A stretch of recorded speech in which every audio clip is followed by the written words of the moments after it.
visioning day one effort here. And I'm really looking forward to this. We, as you know, are partnering with the University of Washington Tacoma Urban Design Studio class of 11 students that will be presenting today. And in a second here, I'll turn it over to Assistant Professor Bara Safarova. But I just want to thank you all for taking the time to be here. Thank you, students. As I said, I'm looking forward to your presentations. This is a group of we've invited the public to join us here, and then we've also have an advisory committee that's been formed that contains folks from a lot of different areas of the city, a lot of different perspectives from our Sumner Main Street Association, business owners downtown, design commission, planning commission members, as well as public that are just interested in planning in Sumner. So I feel like we've assembled a really good group to provide feedback during this process. And this is going to be recorded and it's going live on YouTube right now, which is kind of exciting. And then it will be recorded and stay up there and be available for people to view and then provide comments back to us at the city via my email that's on the city's website, the Sumner Connects website, as well as being able to post ideas on the Sumner Connects website. And maybe towards the end of the meeting, I'll be able to talk a little bit more about how to kind of put those comments in. But so welcome. And we've got a fun-filled meeting and it's packed. So I'm going to turn it over to Bara. Take it away, Bara. Thank you, Ryan. Let me just adjust this screen here. Okay, hello everyone. My name is Bara Safarova. I am an assistant professor at the School of Urban Studies at UW-T, and I teach Studio 5, which is an undergraduate studio in urban design. And we have been tasked with looking at visions for Main Street Sumner, and we're super excited about that. That's been kind of conferred on us. So the project runs the whole academic year, and we're just getting started. Students have spent 7 weeks working on this so far, and so this is work in progress, and we are seeking input so that we can change it up and make sure that we are getting it right. So overall, the goal for the studio this quarter is kind of broken down, let me switch here, is broken down into 3 main parts. Understanding the existing conditions before we proceed into design. And we also want to identify issues and opportunities to enhance the design of Main Street. And we want to learn from projects that have been done before us. So that's what we're doing this quarter. In the next quarter, we're going to be moving into design. And the goal for today, which is the visioning day 1, is to share work in progress to make sure students are on the right track and have not missed any important information about Sumner and the site.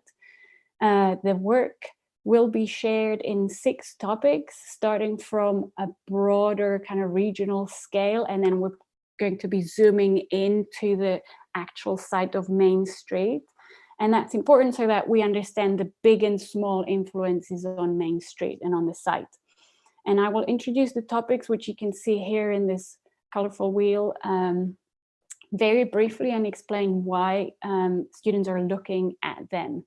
So the first one, we're going to start with green and blue infrastructure. And that's, for example, parks, sports fields, but also trees, rivers, ponds, and so on. It's important because these elements not only provide a space for recreation, but when they're connected, they can capture and clean stormwater and save money in the long run while providing connected amenities through the city that are shaded and so forth.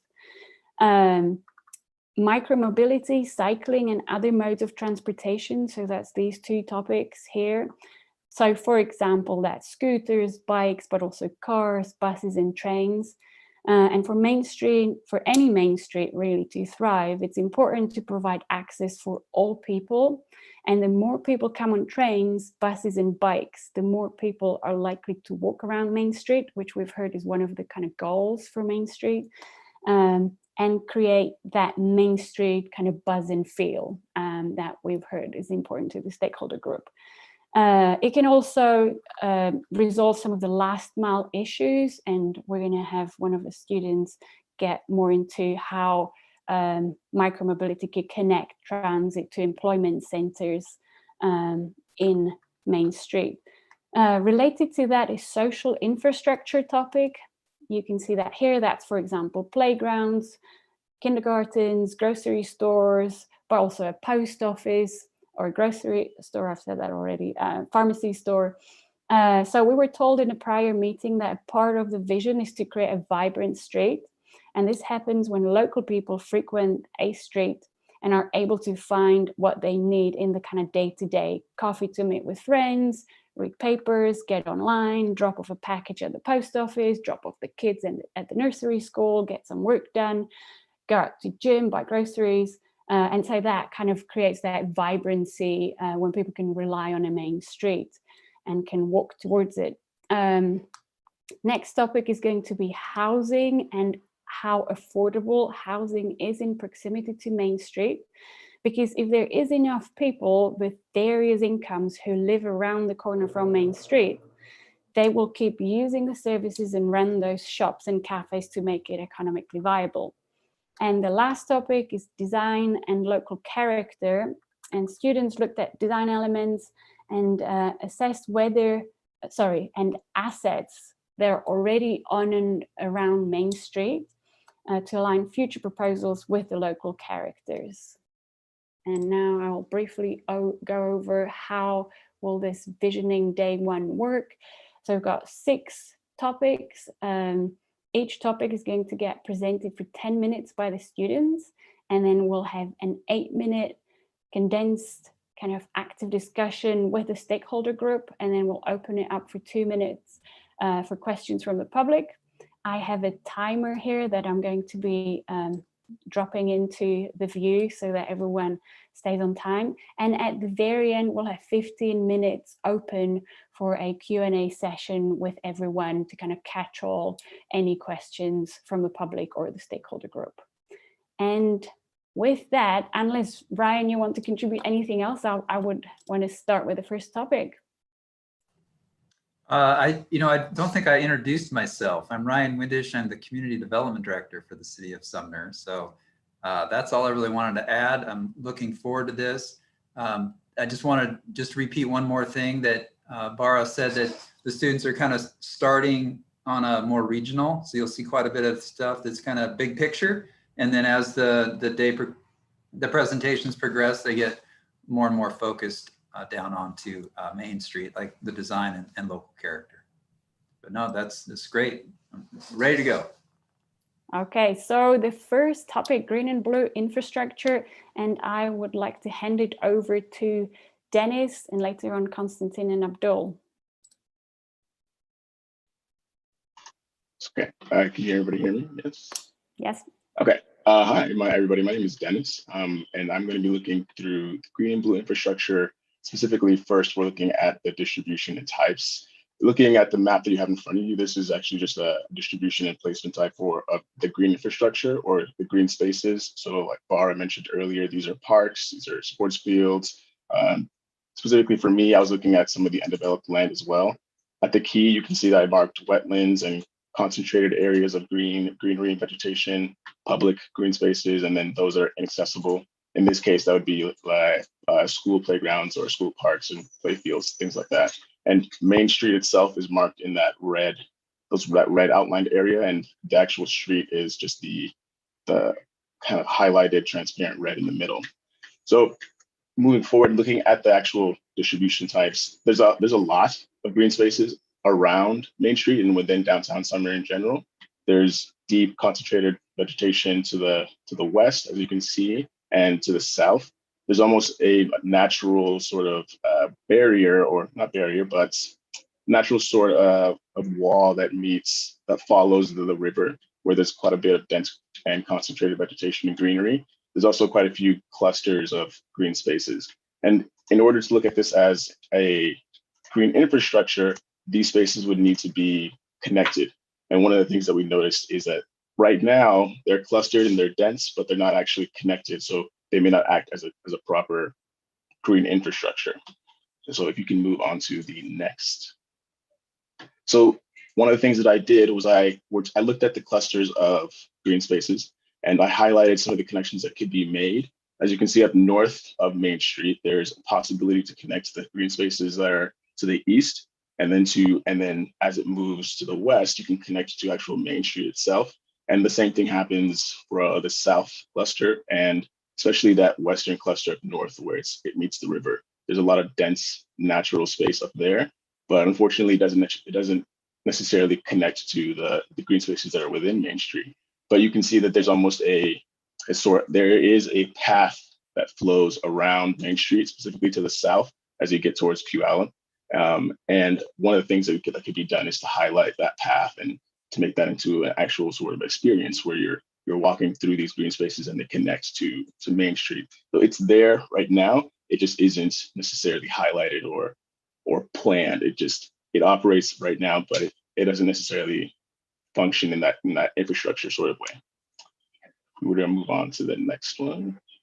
And this map looks specifically at the street trees and the tree canopy within Main Street itself and the actual site. You can see that there's quite a lot of street trees. They're a bit spread out. There's some clusters around the Heritage Park, green space, public park. And then there's also more dense tree canopy, tree coverage in the residential spaces north and south of the actual site. So it seems as though the tree canopy is most prominent in the arterial streets and some of the alleys, and the largest trees are placed in residential areas. So the actual canopy would mostly be within those residential spots. And then one thing that I looked at was increasing the amount of trees along Main Street and between public and green spaces. Again, trying to highlight that the ability to use tree coverage and greenery as a way of connecting spaces. And I think we can move on to the next one. Okay, so connecting from green infrastructure to blue infrastructure, as Dennis already mentioned, mostly all of the green vegetation is around the river, as you can see on the left side. So my part was to see of the water surfaces. So looking from a bird's eye view, where would you prominently see water surfaces around the Main Street and Sumner? So you have the river on the west side, but also on the north and east sides of Main Street, you have water storage or stormwater sheds that vary by sizes, but also have, as corresponding to Dennis's map, you can see they also have the vegetation connection to them.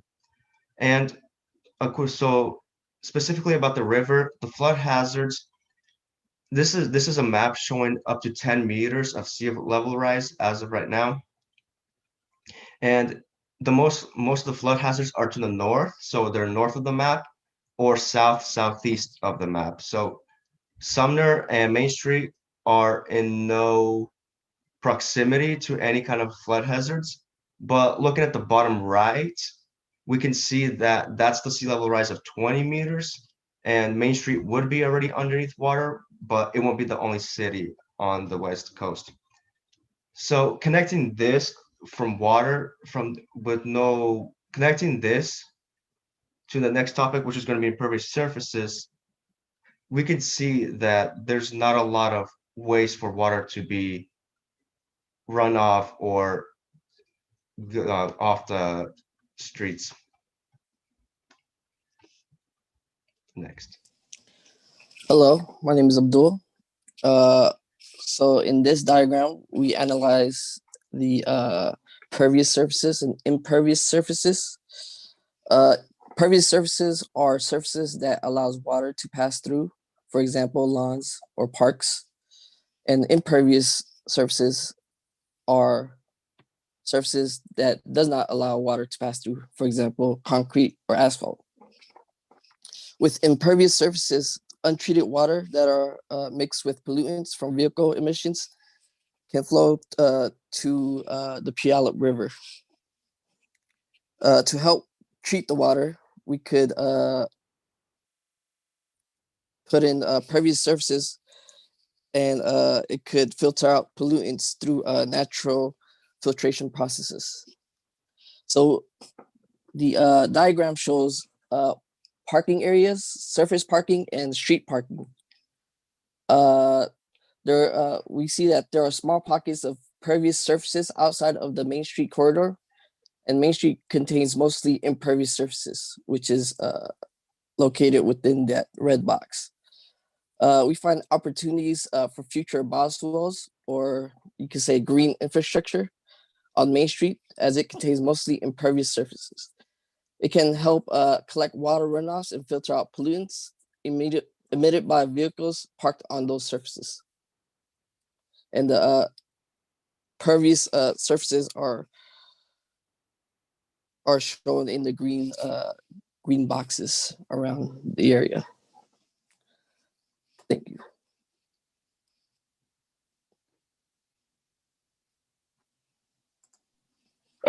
This is just an overlay of the street tree and street canopy on the site, along with the green spaces, and then how that relates to the impervious spaces. You can see that, as Abdul mentions, most of the site itself is actually impervious, but some of the street trees and some of the greenery is used to soften up that impervious, that aesthetic of just maybe hard surfaces.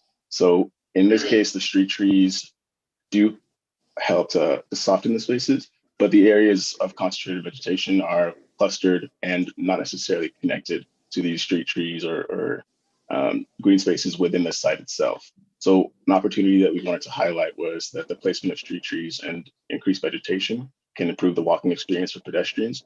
Even though Main Street is already such a walkable area, the experience itself for pedestrians can be improved through organized placement of street trees. And as you can see, the clusters of street trees around the public spaces, around the green spaces that are public, and those pervious spaces, they don't necessarily exist.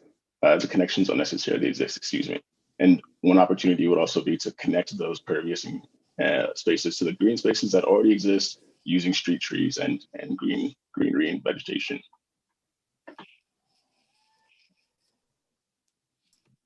Thank you, everyone. I believe this is the last slide for this first topic. So I would like to open this up for 8-minute discussion with the stakeholder group.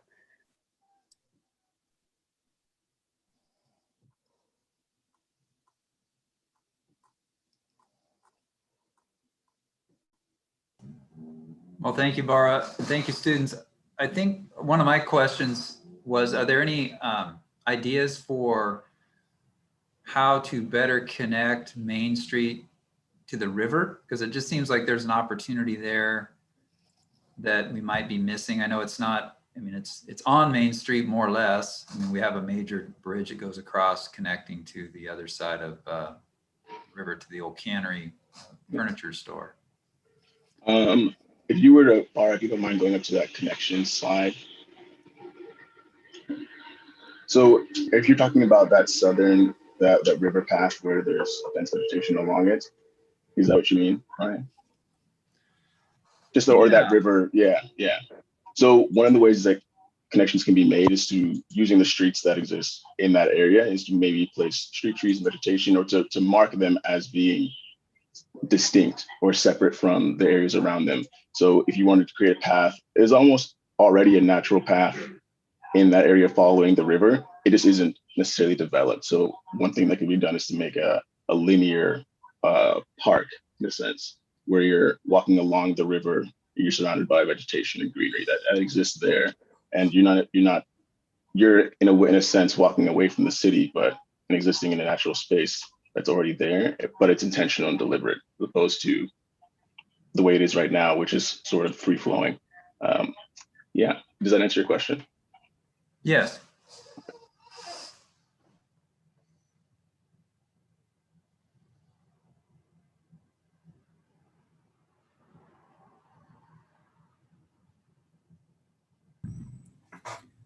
So this is Michael Kosa, Public Works. I like what you were showing here with potential ideas of how those connections would be made. I think I look forward to seeing maybe some ideas of what those look like. Like you kind of mentioned, if they're intentional, it's almost like little greenways, trying to see what maybe similar areas look like. You know, a lot of this is through developed area, but that doesn't mean that we can't work on identifying ways of trying to kind of retrofit these connections in with, you know, particularly, I think the river is one of the largest assets for the city, and trying to keep that tide connection. It's exciting to see that idea, and you know, how do we tie areas to the north of and to the south? It's good. Yeah, I would say specifically Sumner downtown it's surrounded by nature and vegetation. It just may not be it's not necessarily apparent because it isn't highlighted in the way that might be seen in other cities or in other urban environments. It's within proximity. So it very much can be taken advantage of in a sense, or could be integrated into the way that the main street develops is by fostering that connection.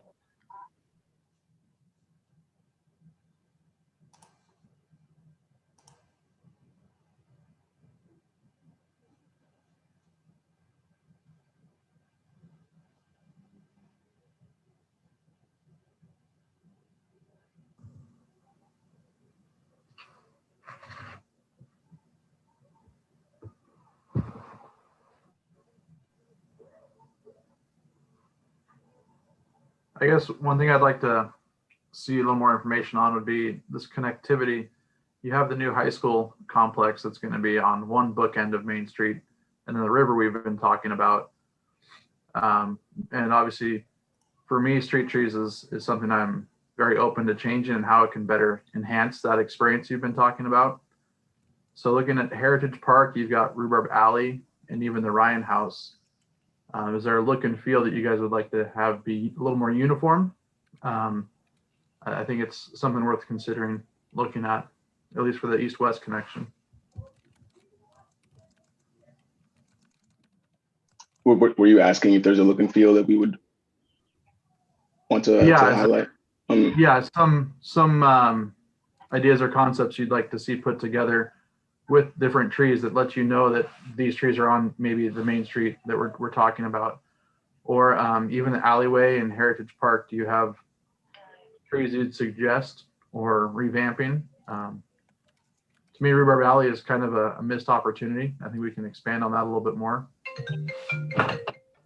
For me personally, I would say even something as simple as, well, maybe not simple, even something like changing the material of pavements, which we talked about a bit later as well, but changing the material of pavements, specifically designating this as not necessarily pedestrian, but as separate from, like I was saying earlier, the places around it. Heritage Park and the Ryan House, there's almost a natural, alleyway connection that exists there. Right now, it's mostly for cars and for loading and unloading. But with the way aesthetics can be changed, and those areas could be designed to increase the attractiveness for pedestrians of those spaces, so they can still act as loading bays and things. But when they're not in use in that way, they can be arterial connections. In the same way that there's a small alley pedestrian space on the north side of Main Street, that connects Main Street to the back alley where there's a restaurant. That sort of pedestrianization of alleys is something that could be increased on Main Street.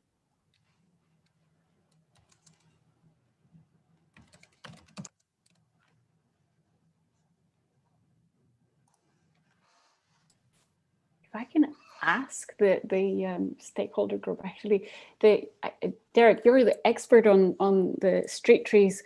Which ones did work and which ones didn't work, and which ones are kind of like Sumner, pride that students should look into for the future? Is there any spot where where you direct us to kind of analyze and include and expand on? It's kind of tricky. It really depends on the space that you're trying to fill with street trees. I can tell you Ryan Avenue, just east of City Hall, is absolutely beautiful. It's the ideal street tree corridor you'd want, but Main Street's a little more developed, a little bit tighter. And I know there's been a lot of feedback on the color of the leaves on the trees. Everything kind of blends together with it being maroon or brown, matching all the brick. So there's been push for green leaves, and it's to me, like I've said before, the street trees there are open for discussion. Do you want to have fewer on corners that are bigger, or do you want to have them spaced every 20 feet? I think that's a really big part of this is the look and feel of the entire corridor, how it looks. So a complete reset of what we have, we're open for, if that's what the direction needs to be. I think I'd want to add to that. Street trees, awesome. I love the idea of connections or a signature tree that even is a green corridor that connects to other green spaces. I'm thinking, this is me thinking out loud a little bit here, but I guess that's what we're trying to do. I'd be even interested in any suggestions for particular species of trees at the Ryan House, which is city-owned property. We have a tree lighting that we do in around Christmas. That's an old holly tree. My preference would be that it be some kind of an evergreen tree ultimately. So kind of what kind of vegetation could go there that would augment character and feel of the area. And even as I'm thinking about the high school redevelopment of that whole site, is there trees that could potentially go there? There's a row of trees there now that I know are planted for memorial purposes, and I don't know how many of those trees are going to remain, but it wouldn't be a requirement to do certain kinds of trees, but if in the overall vision and strategy, certain kinds of trees might be beneficial, even on the high school reconstruction site, that might be something else. Just kind of thinking bigger picture, who can all be kind of involved in this?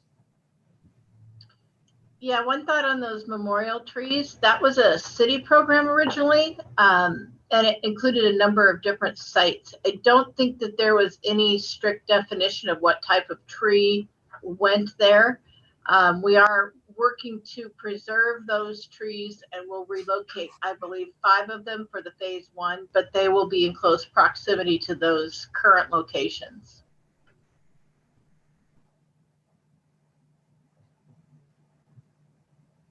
I just want to open it up to the public. If we have any members of the public, we've got a minute left.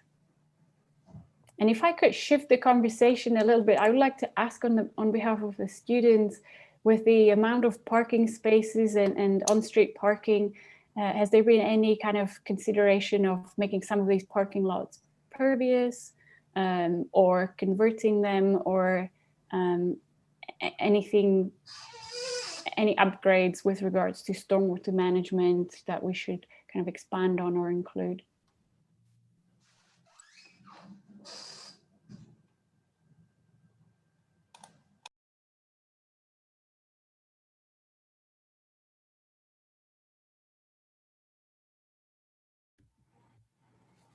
Just regarding those parking lots, I don't know if I've ever talked about trying to redo one of those parking lots. I haven't been part of the management of that facility myself, but I think City Hall has a pervious parking lot, and we've had really good success with it.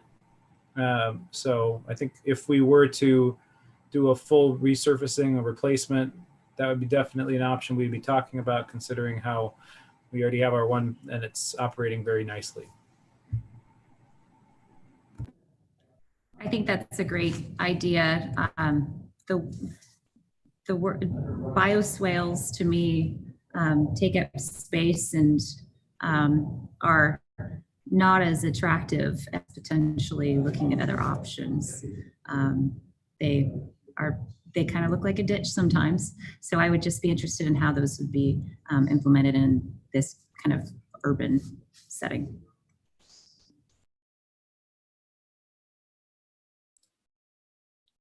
Awesome, that's great. I'm going to move on to the discussion onto the next topic.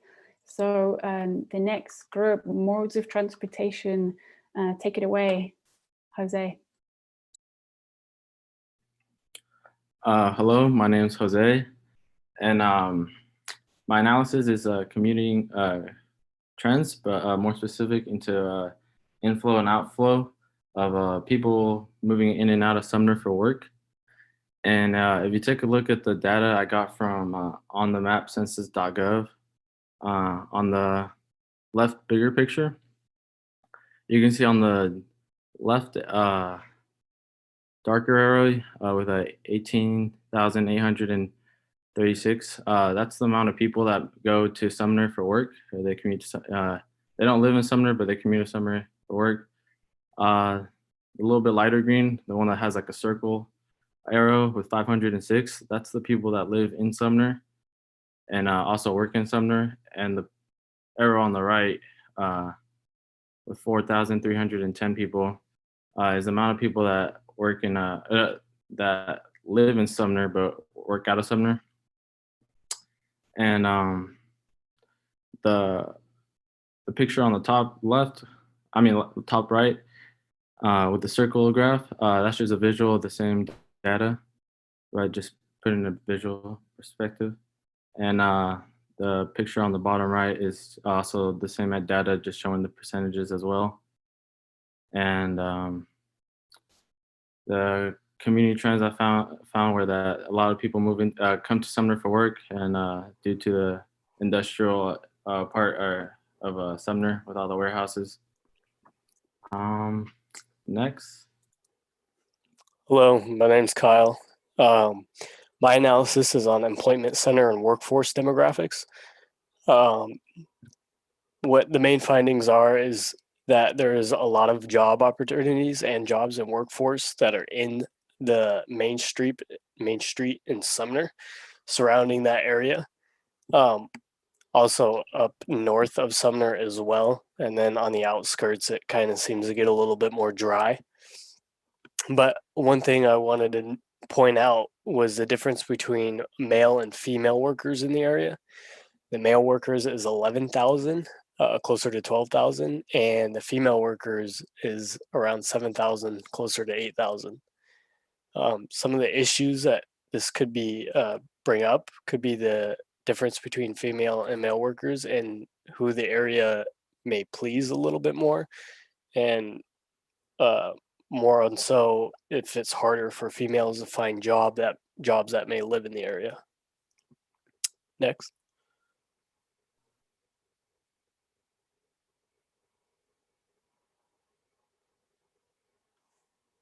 Stan, you're muted. Hello, hi, my name is Stan, and this is the racial dot map. First, the area that's surrounded by the red lines is Summer, and according to Census 2015, the total population of Summer is 10,427, and about 88% of this population is white, and 12% are shared by the other race. The black line on the map is the highway which connects the Pierce County. The reason that we zoom out the racial map instead of just showing Summer in here is because there are possible residents who live in another area might come to Summer. Those people might come just come for work or just visiting. And one thing that we can notice from the map is there's a huge Asian neighborhood located next to Summer, which is the northeast side. Next.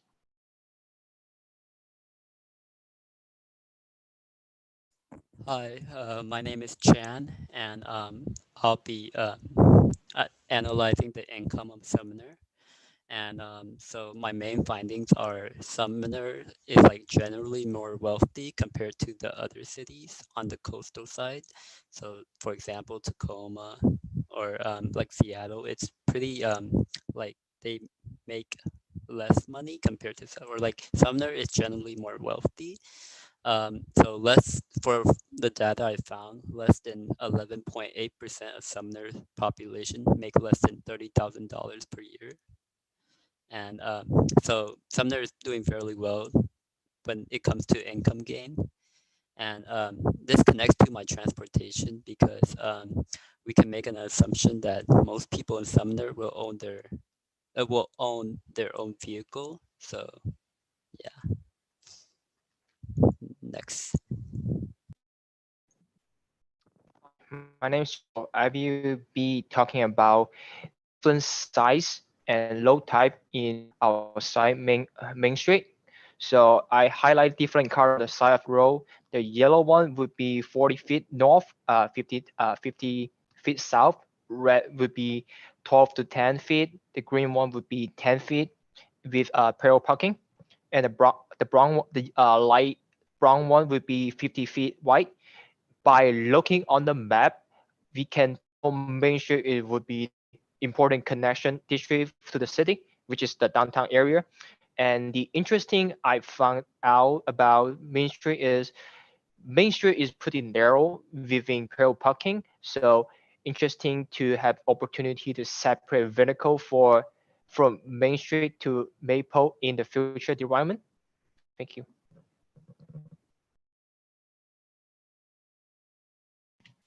Hi, this is Stan again, and this is the speed limit map of our site. And the blue thick line on the middle is the main street, and the blue lines represent 25 miles per hour zone. And most of our site is 25 mph zone because of its residential and downtown area. And the orange line is 35 mph zone, and it is a faster speed zone because it's connected to the highway, and the red are the highway, so it's 60 mph.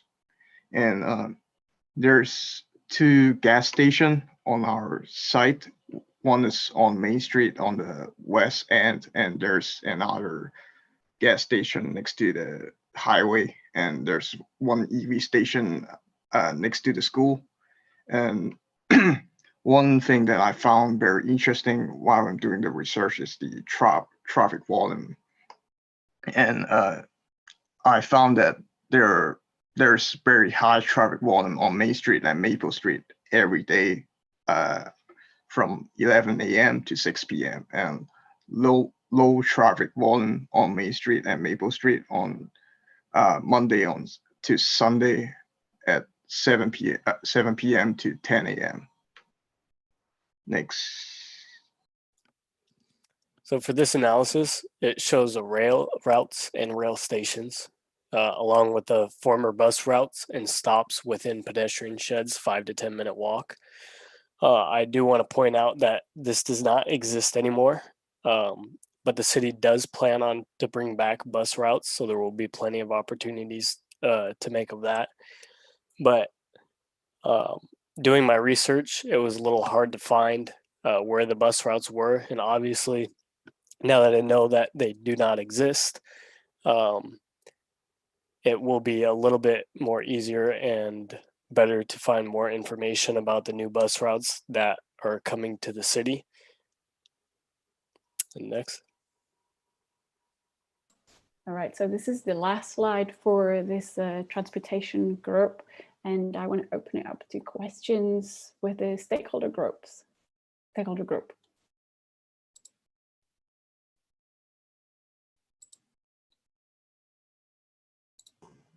So this is Ryan Windish again. I just want to make a couple comments on the last slide here regarding future bus routes. We are working with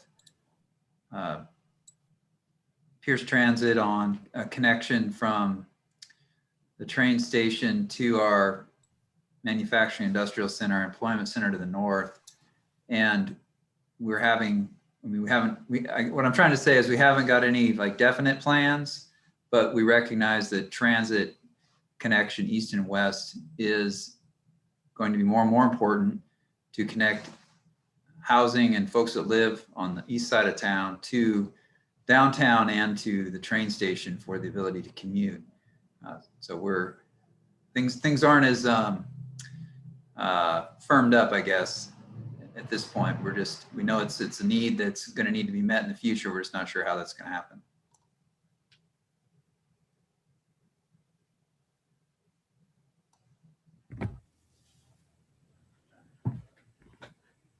So there was one slide you had that was right before the speed limit slide.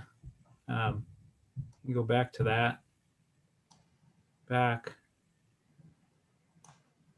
Maybe it was back farther. I don't know. There was this one with the speed limits on it.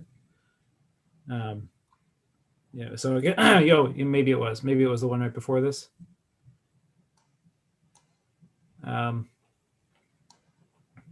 The last one that you were looking at had the speed limits on it, Laura. Yeah. 15, slide 15. Yeah. So just wanting to bring up, I think the slide before this this one was that one. Kind of talks about some of those roadway right-of-way widths, and I know just the town center plan had some differing configurations for some of those. So when you do look at that, making sure that that matches the town center plan, because those are probably the configurations today. But that town center plan was going to modify a few of those, and some of the parking situations. Some angled parking was going to be on Maple Street, I believe. So that's the only thing there. It's really remarkable to see how many people come into the city, though, for work. So it's an interesting slide. Yeah. And we kind of knew that, but it's always good, nice to see it and see it in the data form. Yes, Jill Starks from Sumner Main Street Association. I find this demographic information fascinating. Do we know where those 18,000 people are coming from? And I'm curious, the whole live and work in your community, how far away are these folks coming? Do we know? Jose?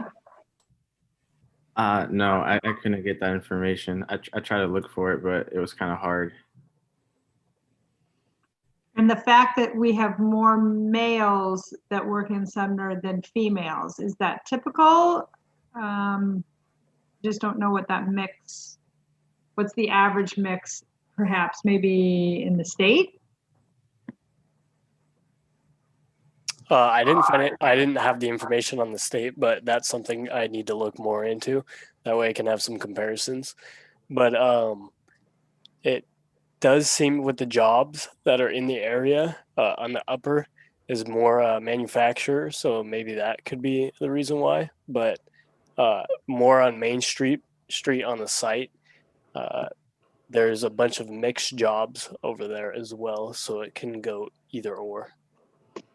To me, that kind of talks to business mix, but if we have 18,000 people that come in but don't necessarily live or stay here, I know that's a little broader than this particular topic, but that's what it makes me think.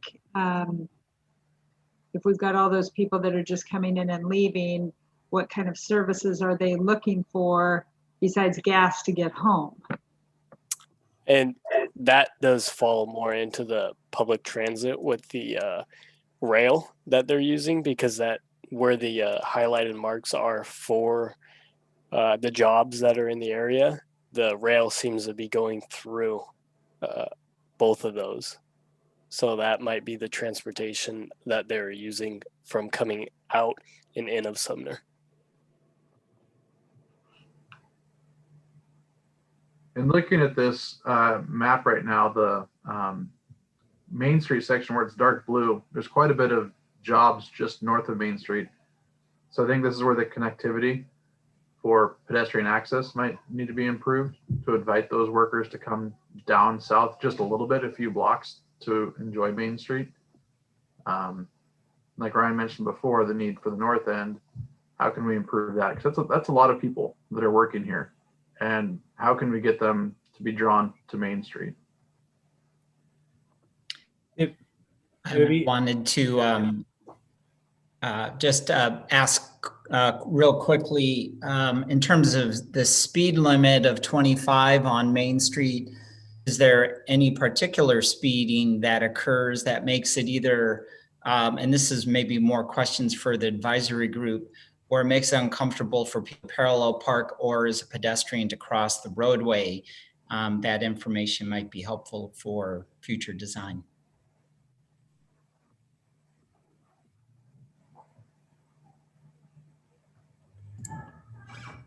And this is Scott Waller here in planning. I had a quick question on that data about commuters. If that took into effect people who are riding the Sounder into Sumner, or rather driving into Sumner to take the Sounder out of Sumner, because that could be another demographic that I wasn't clear if that number captured.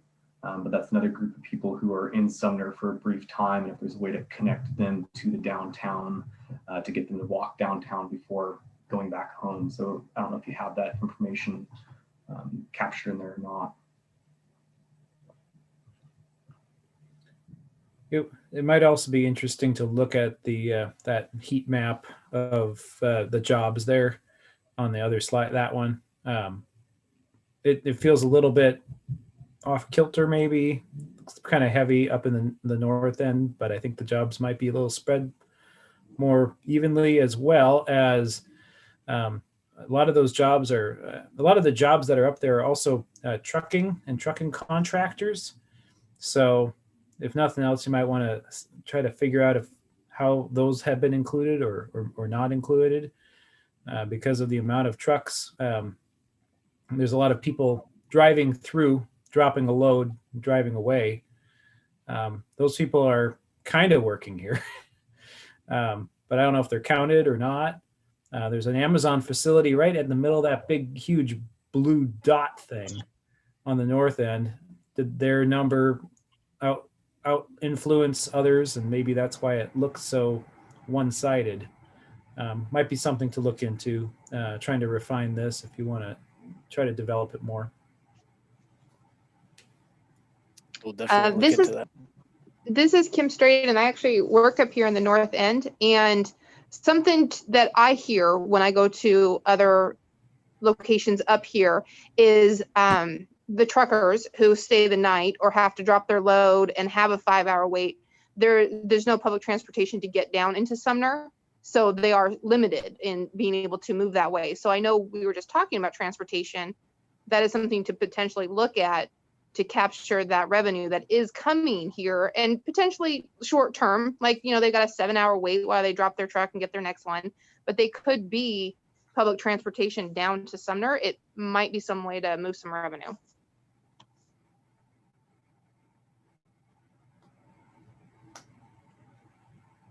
That's great. And I want to open it up to the public if we have any members of the public to ask questions.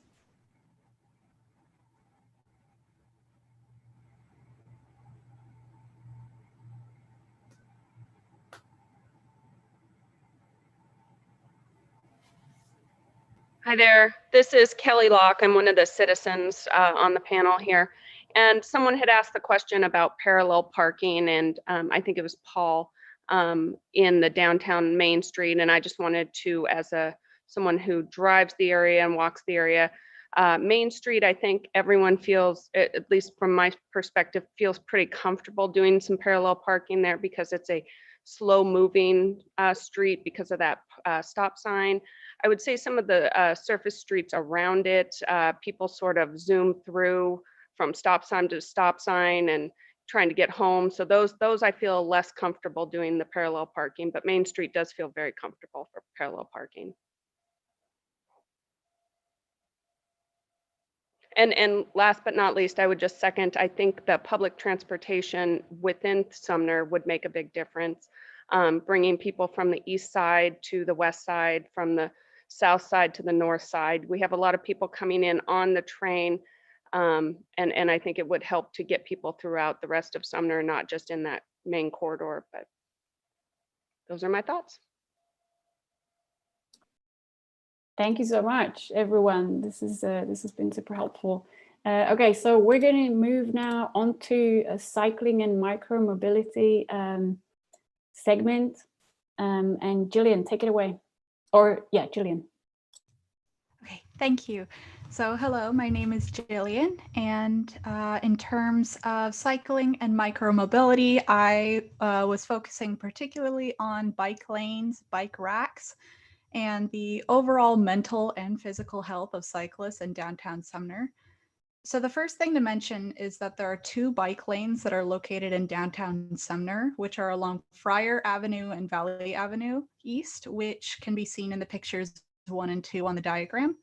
And in addition to this, I was informed that there's also a street where cyclists are advised to ride once they get off the commuter train, which is along Academy Street. However, when I was exploring the street along using Google Earth, I found out that there aren't any bike lanes that are present on that street, nor are there any bike racks available for cyclists to park their bikes along the road.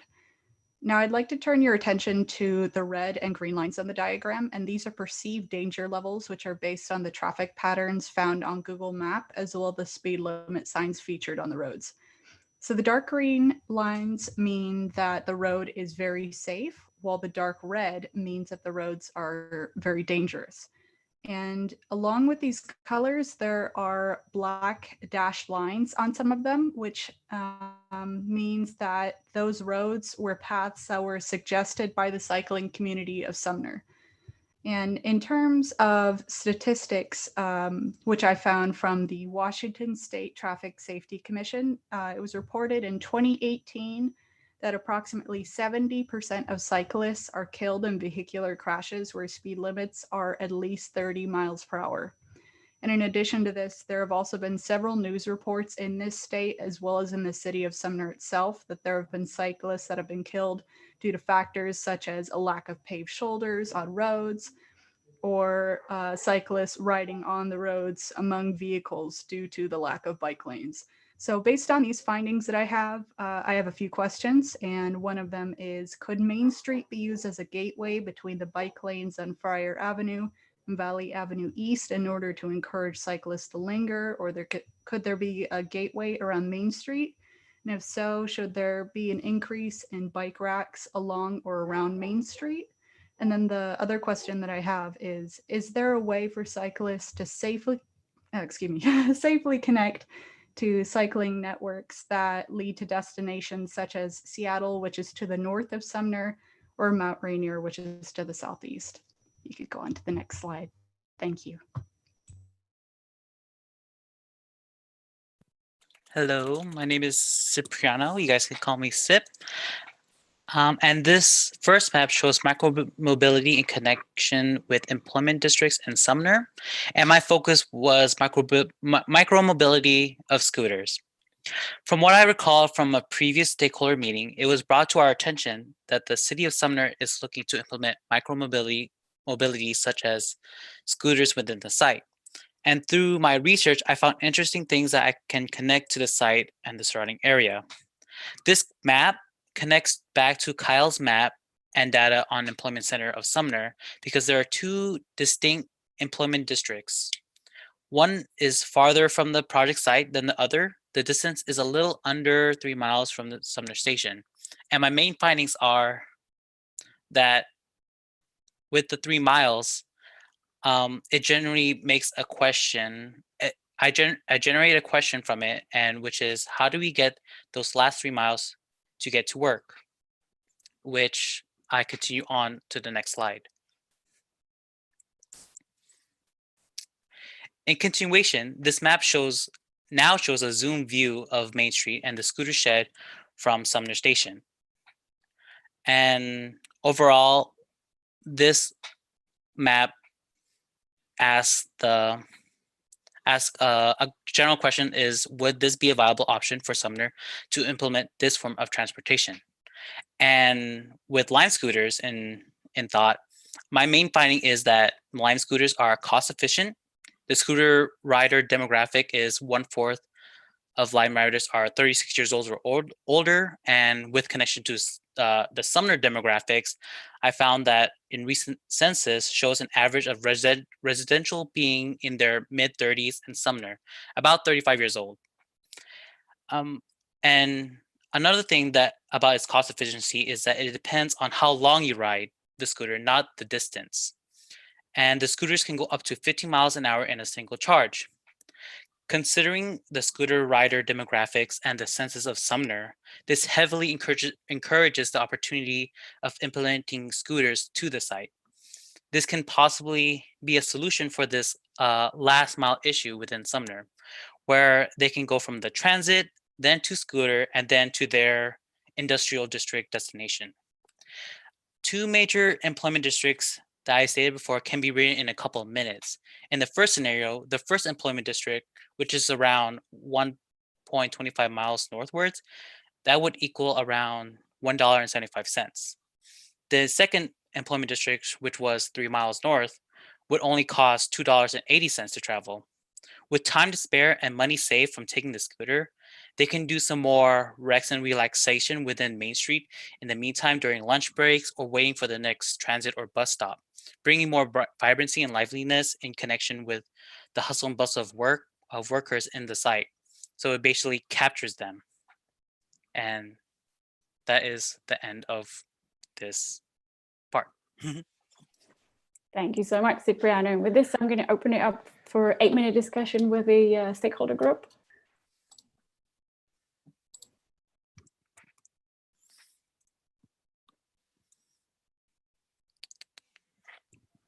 Sorry, this is Kelly Locke again, citizen. Sorry for my ignorance, but if one was to ride a scooter, do they ride it like a bike in the street? Do they ride it on the sidewalks? How does that work as someone who only drives places and walks places? Thank you. That is a good question. I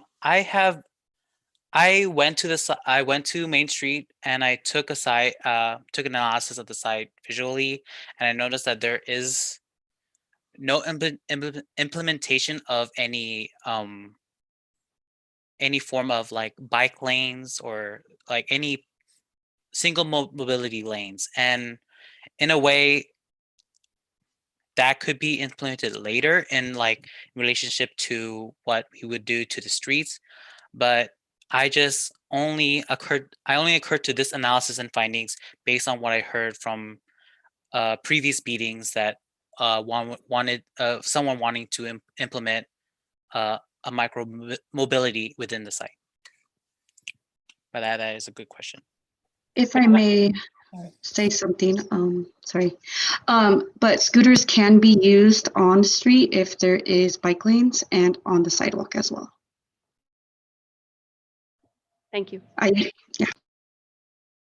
Thank you. I was just going to drop in to say that we'd have to do, if this was something that the city was thinking about, resolving that last mile issue in between the industrial district and Main Street, then we would, there'd have to be more analysis as to what's the safe route between the two. But, it could be connected with a river, or we haven't really looked into it in more detail, but it's just like an option to see how, whether this would take on into the future, whether that's a viable option instead of long-term transit plans.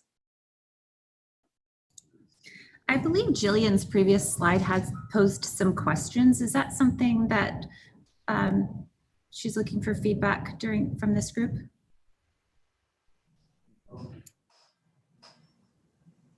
Yeah, with this, these are kind of open-ended questions. So if there's anyone who has any information regarding what can be done, because, since this is a, student work, there's still a lot for us to learn.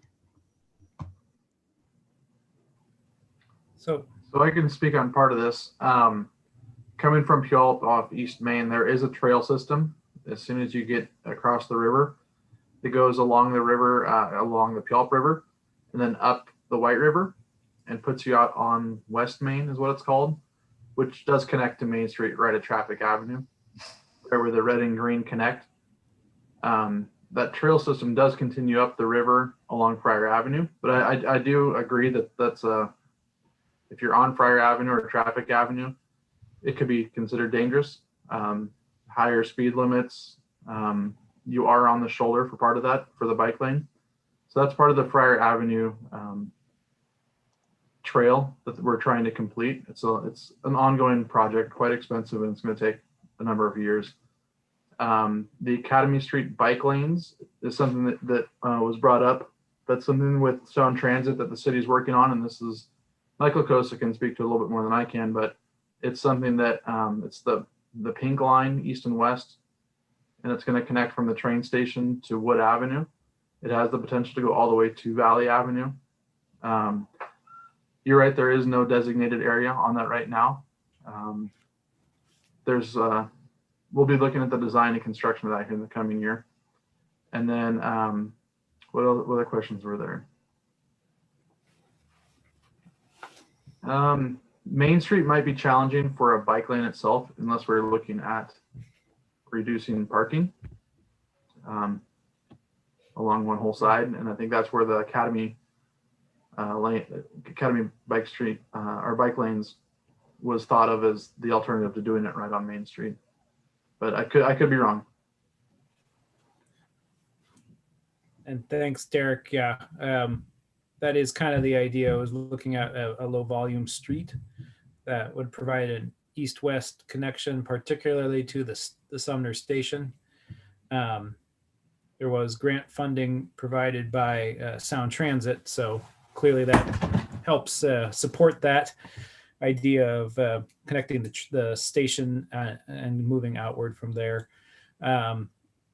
Main Street, I'm not a planning expert, but it's all about trade-offs, and there's only so much area that any one mode can occupy before they all conflict with each other. And from what we've heard, vehicles and parking and pedestrians are all very important on Main Street. So I think a good idea is to, I can see the desire to work with the Academy Street layout, but I like the idea of adding some bike racks potentially to that, because then people could use those bike racks to kind of secure their bikes and then walk in to the downtown area, do their business transactions, and get back on their bikes and drive to where they're going to go. And I do like the idea of having paths, like or some network buildup here. We've talked about using Meade Macomber specifically, and Wood Avenue potentially as potential bike corridors. So we're positive toward that. I did have one question on the scooters. I know there's motorized scooters, but there's also motorized bicycles. I don't know if there's a preference there. I think a bike could take you farther, and I'm thinking about taking you into the manufacturing area. I don't know what's is it reasonable to think a scooter is going to take you 3 miles? Is it reasonable to think a bike's going to take you 3 miles? I don't know, that might be something to consider. What would be your micro mode of transportation? Because I like the idea, I guess is what I'm saying. I like the idea of giving people an opportunity to find a different mode to get you from one place to another, particularly from the train. Who wants to lug their bike on a train just to go to their job? Whereas if you could, just hop on a bike, takes you up to where you need to go, and you get to go to your job. We have bike lanes that go up there to some extent. That could be fortified as well, but something like that might make a lot of sense. Oh, sorry. Go ahead, Paul.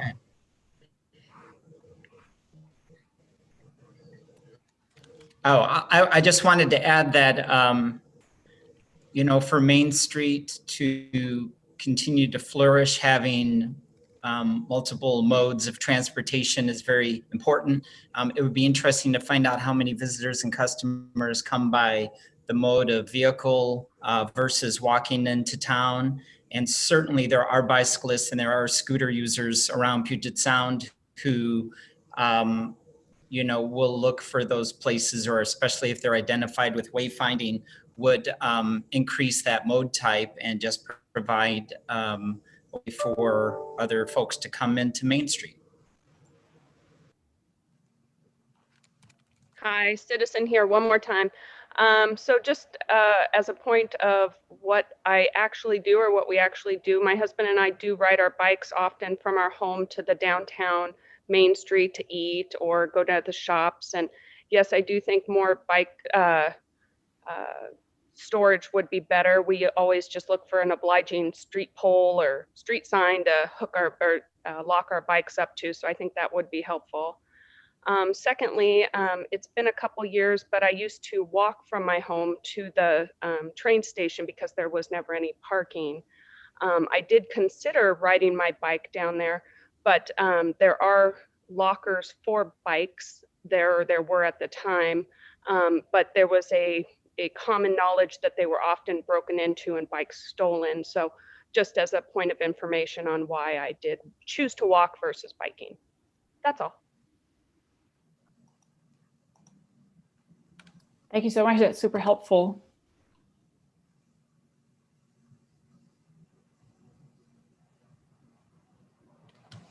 Also had a couple of comments I wanted to share from Dean Burke with Travel Tacoma.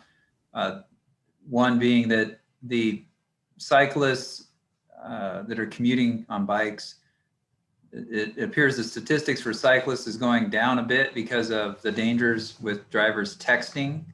So what's the future of bike lanes? Do we need to evolve how we develop bike lanes to keep it safe for cyclists? And then also he pointed out that the Lime scooters in downtown Tacoma on light colored pavement, people can mess around with those scooters and actually do black tire marks and burnouts and whatever. That's creating a lot of graffiti basically from these scooters in downtown Tacoma. So he wanted to make sure we were thinking about that as well. Thank you, everyone. I'm going to move on to, if you have any more questions, we can take them at the very end, but I'm going to move on to the next topic, which is overall about housing and affordability, but we're starting more broadly with land use analysis first. So Joe, take it away. Hi guys, my name is Joe. It's me again. So our group will be talking about housing and affordability, and I will be start off with land use first around Main Street. And I use yellow to highlight single family residential, the orange which is the multi-family residential, the purple is industrial, blue is civic, the red one is commercial, the pink is vacant. As we can see, Main Street is surrounding with a majority of single family and commercial, and also few civic, which is like City Hall, post office, and train station. Also few industrial on the north side, few multifamily. So commercial would be the majority of the land use of the street. So, and as we can see through, I highlighted which is the restaurant, coffee shop, and spa would be the majority of the commercial. And the interesting I found out for the site and opportunity would be for the future input that would be increasing sidewalk and the sidewalk safety for future population growth. Next, please. Hello, this is Jillian again. So I'm covering zoning and as well as perceived future growth along Main Street. And so the main findings were that based on a zoning map from the city of Sumner, a majority of the zones along Main Street are considered to be multifamily commercial zones, which range from being 4 stories to 6 stories high. And the only zones in this area that are not housing related are the dark and light pink zones on the bottom right of the diagram, which are mixed use commercial and central business district respectively. And I would like to note that the term multifamily commercial, the zone, means that these areas have the option to be used for either multifamily housing or for commercial structures, depending on what the city chooses to do.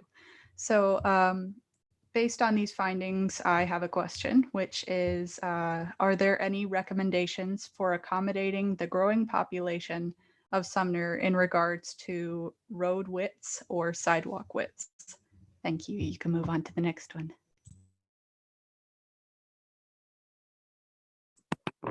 Hi, my name is Sip again, and my map shows housing tenors types in relation to public transit, and I use pedestrian shed to demonstrate the distance from Sumner Station. So my main findings is that the 5-minute pedestrian shed have more single-family housing utilizing the advantage of a short walk to the existing transit station. And there are currently 2 distinct public transportation methods I found in my research, which are the Sumner Station and the bus routes, but we have realized that it's no longer there. But from what I could gather with this information, I developed some questions. What is going to be the main mode of public transportation now with regards to the new link rail? And the follow-up is, will there be a new developed bus route for the site? And how can we get more people to shift to the use of Sumner Station, and understanding that there are more single-family housing compared to multifamily housing? Would there be a possibility in a shift of housing tenor types so more people can utilize Sumner Station? With the connection of housing tenor and transportation, this could lead to possible benefits to the site. If multifamily housings are built along the existing transit routes in preparation for the new developed public transportation, then it integrates with residential development plans with new public transportational proposals, and potentially increase the use of new public transportation. And if there is a possibility to change zoning regulations to accommodate for future residential growth around the site, then more people can have access and are encouraged to use public transportation and walking on the site rather than driving and like missing the possibilities within Main Street. You can go on to the next. And I also had to do the future housing, and most of the project site and around the area are single family housing, as I stated before, and there are only a few multi-family housing around the proximity of the site. With that in mind, I also implemented with height restrictions, and then I noticed that the project site are about 4-story commercial housing. And I also found in my research that there are current developments in 1228 Friar Avenue with a 6-story mixed-use residential housing with a ground floor commercial. And there's also another project in Red Apple Market site that's around 3 or 4 stories. The research that was conducted shows that there are more 4 stories along Main Street than 6 stories around it. And with this finding, I developed even more questions. Sorry with all the questions, but would Sumner adopt more multifamily housing? And if so, what would be the height recommendation? And where do you recommend affordable housing to be placed? And to follow up with that, will you adapt to multifamily housing to consider residential growth potentials around Main Street? And you may go to the next one. Hi, this is Dennis again, and this map in front of you is it's looking at housing density and access to public transit. We understand that right now this map operates off of just the train station and the train route as public transportation in this sense. If you can look at the map, the blue area is the area that has the most allowed residential density, specifically directly along the train station, and along the train tracks. There's the most density allowed, and that lighter blue is also still fairly dense. It's separate from the residential spaces around the site because those are mostly single family residences. The blue area is actually mixed use, as was mentioned earlier. One of the things that we noticed was that the area of the most density is located within a 10-minute walk of the major transit node, which is a positive thing and something that should be highlighted. And that the concentrated density, it's possible that because there's so much concentration of residential, because there's so much allowed concentration for residences around Main Street and within Main Street, it's possible that a strain can be placed on the parking and the traffic around Main Street, because this is the area that most of the development, most of the density would happen, especially as the Main Street itself continues to redevelop. And one thing that we wanted to consider was whether Main Street access from residential areas outside the 10-minute walking range was limited or not. It does seem that most of the density aside the spot does exist in the northeast and to the north. However, it is quite a bit far from Main Street itself, and without public transit to bring those residences to Main Street, the distance may seem a bit more challenging for anybody who's not willing to use a car or who may be struggling with parking. You can move to the next one, please. This actually looks at the property values of residential spaces around Main Street and within Main Street. You can see that quite a bit, excuse me, let me just first say that the blue and dark green, dark purple and blue spaces are actually the properties that have the lowest values. Those are between less than or equal to 100,000 for the purple spaces and less than or equal to 300,000 for the blue spaces. Most of those are clustered around Main Street. So it shows that the Main Street and the area around it is fairly affordable when it comes to housing. The green and yellow is where it gets a bit more expensive. The green is going to be less than or equal to 500,000, and the yellow is less than or equal to 1 million. You can see that the more expensive houses start to appear more as you get farther and farther away from Main Street. The issue with this, and one of the things that how this connects to Main Street itself, is that as Main Street develops, there's a potential that the property values will actually continue to increase, which may displace the residences that currently live there now. So one thing that we wanted to ask is whether or not the redevelopment of Main Street and the gentrification process that might occur, if that's being considered as something to consider as Main Street develops, and how those residences that live there now may be accommodated or protected as Main Street develops. And you can go on to that last one. And this actually looks at the housing value overlaid with a public transit map. The issue with this is that we were using that public bus transit route, which is in the blue, which we thought was still existing, but now that we know that it does not exist, it doesn't necessarily, it can still be used for this case, because the issue that was presented is that most of the access to public transit, as you move away from Main Street, is provided for the residences that pay the most for housing, and the residences that pay the least, or the residences that are above in the north and northeast, have a much harder access to public transit and aren't as able to connect to Main Street, because there isn't truly as much access to Main Street, at least in terms of public transportation. Without that bus route being there, access obviously is much harder.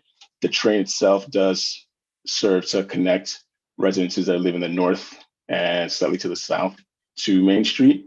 However, the route and the stop is directly at Main Street. So within that pedestrian shed, the 10-minute walk, people there are able to walk to the station and then from there move north.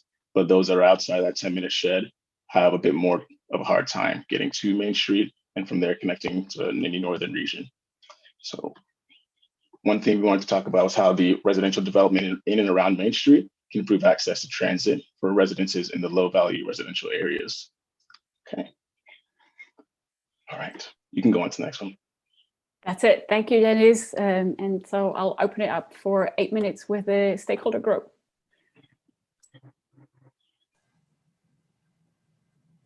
I just wanted to, this is Ryan again, I wanted to respond to some of the kind of questions about the potential for increasing the opportunity for housing in and around close proximity to Main Street and the train station. The city adopted almost, well, it was 2 years ago, a town center plan update that really increased the opportunity for housing in that area, with increased heights from maximum of 3 stories to as much as 6 stories over by, well, the Friar Avenue project that you highlighted in topic 4. So it went from 3 stories to 6 stories, went from 35 dwelling units to the acre maximum to, in some places, 112 dwelling units or more. And also, I mean, the current projects that were highlighted on the slide have those kinds of densities. So I think the answer to a lot of those questions about what could the city do or would they consider, we've really already done with the town center plan. So when we were talking about those options, we were thinking specifically about the single family residences that live around Main Street. There's the two that you talked about, which are very dense. We believe that they're both market rate housing. Mm-hmm. So as property values go up, there might be a bit of a conflict for, or at least it might be a bit more of a challenge for residents that currently live in maybe lower valued, quote unquote, housing, and they may be displaced as the property values go up. So that's just something that we considered and looked at, and how those residences could be protected. Yeah, and that's a really good question. We did not, in the town center plan, we did not take into consideration gentrification of the area. So that's a good observation, something we should be probably considering in the future. And then also appreciated your comments on kind of what does this density, how does it affect Main Street and its the use of Main Street and connections to Main Street.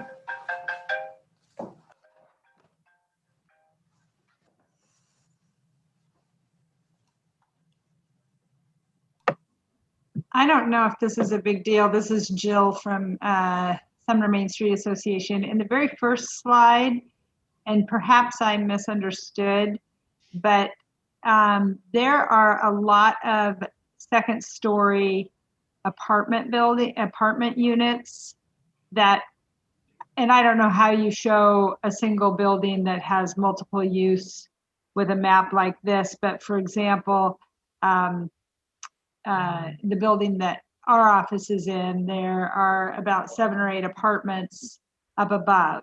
And so there are some multifamily residential units that are second story in our downtown.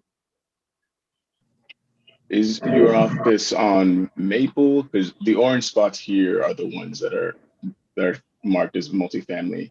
So our office is on Kincaid, basically across from Heritage Park, or a little bit north of Heritage Park. So where you see that restaurant X on the corner of Kincaid and Main Street.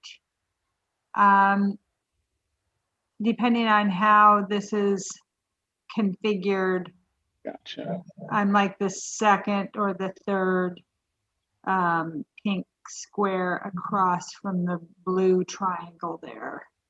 Yeah, kind of right down a little bit farther. But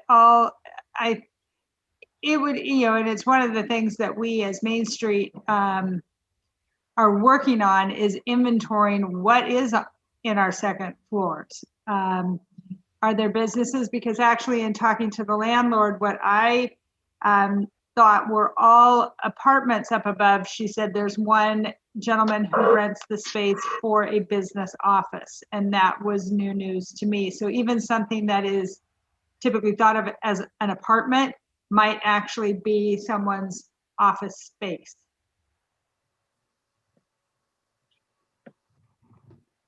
I'd like to share Dennis's question about access for those in the north side of town that were property values were less, not really having good access to transportation.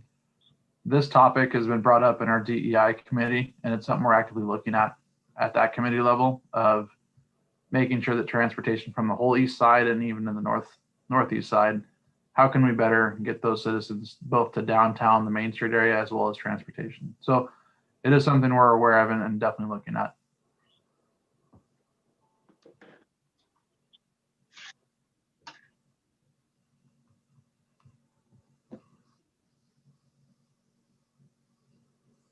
I also wanted to add one more thing in the relation to multifamily housing and what the city's done for try to promote affordable housing in the town center area.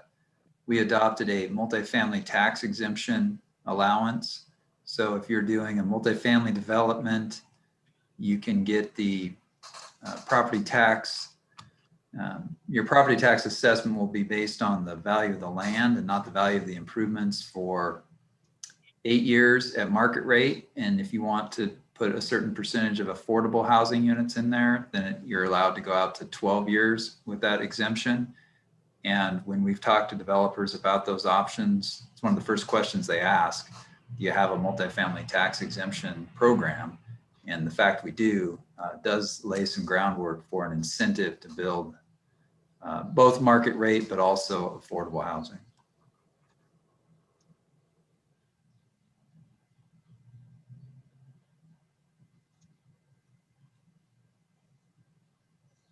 I'm going to open it up to the public if there are any members of the public to ask questions.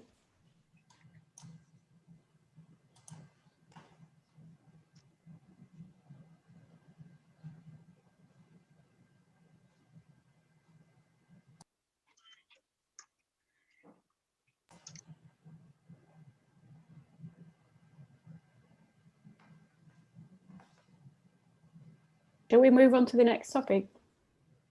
Yep. Okay. So let me scroll through.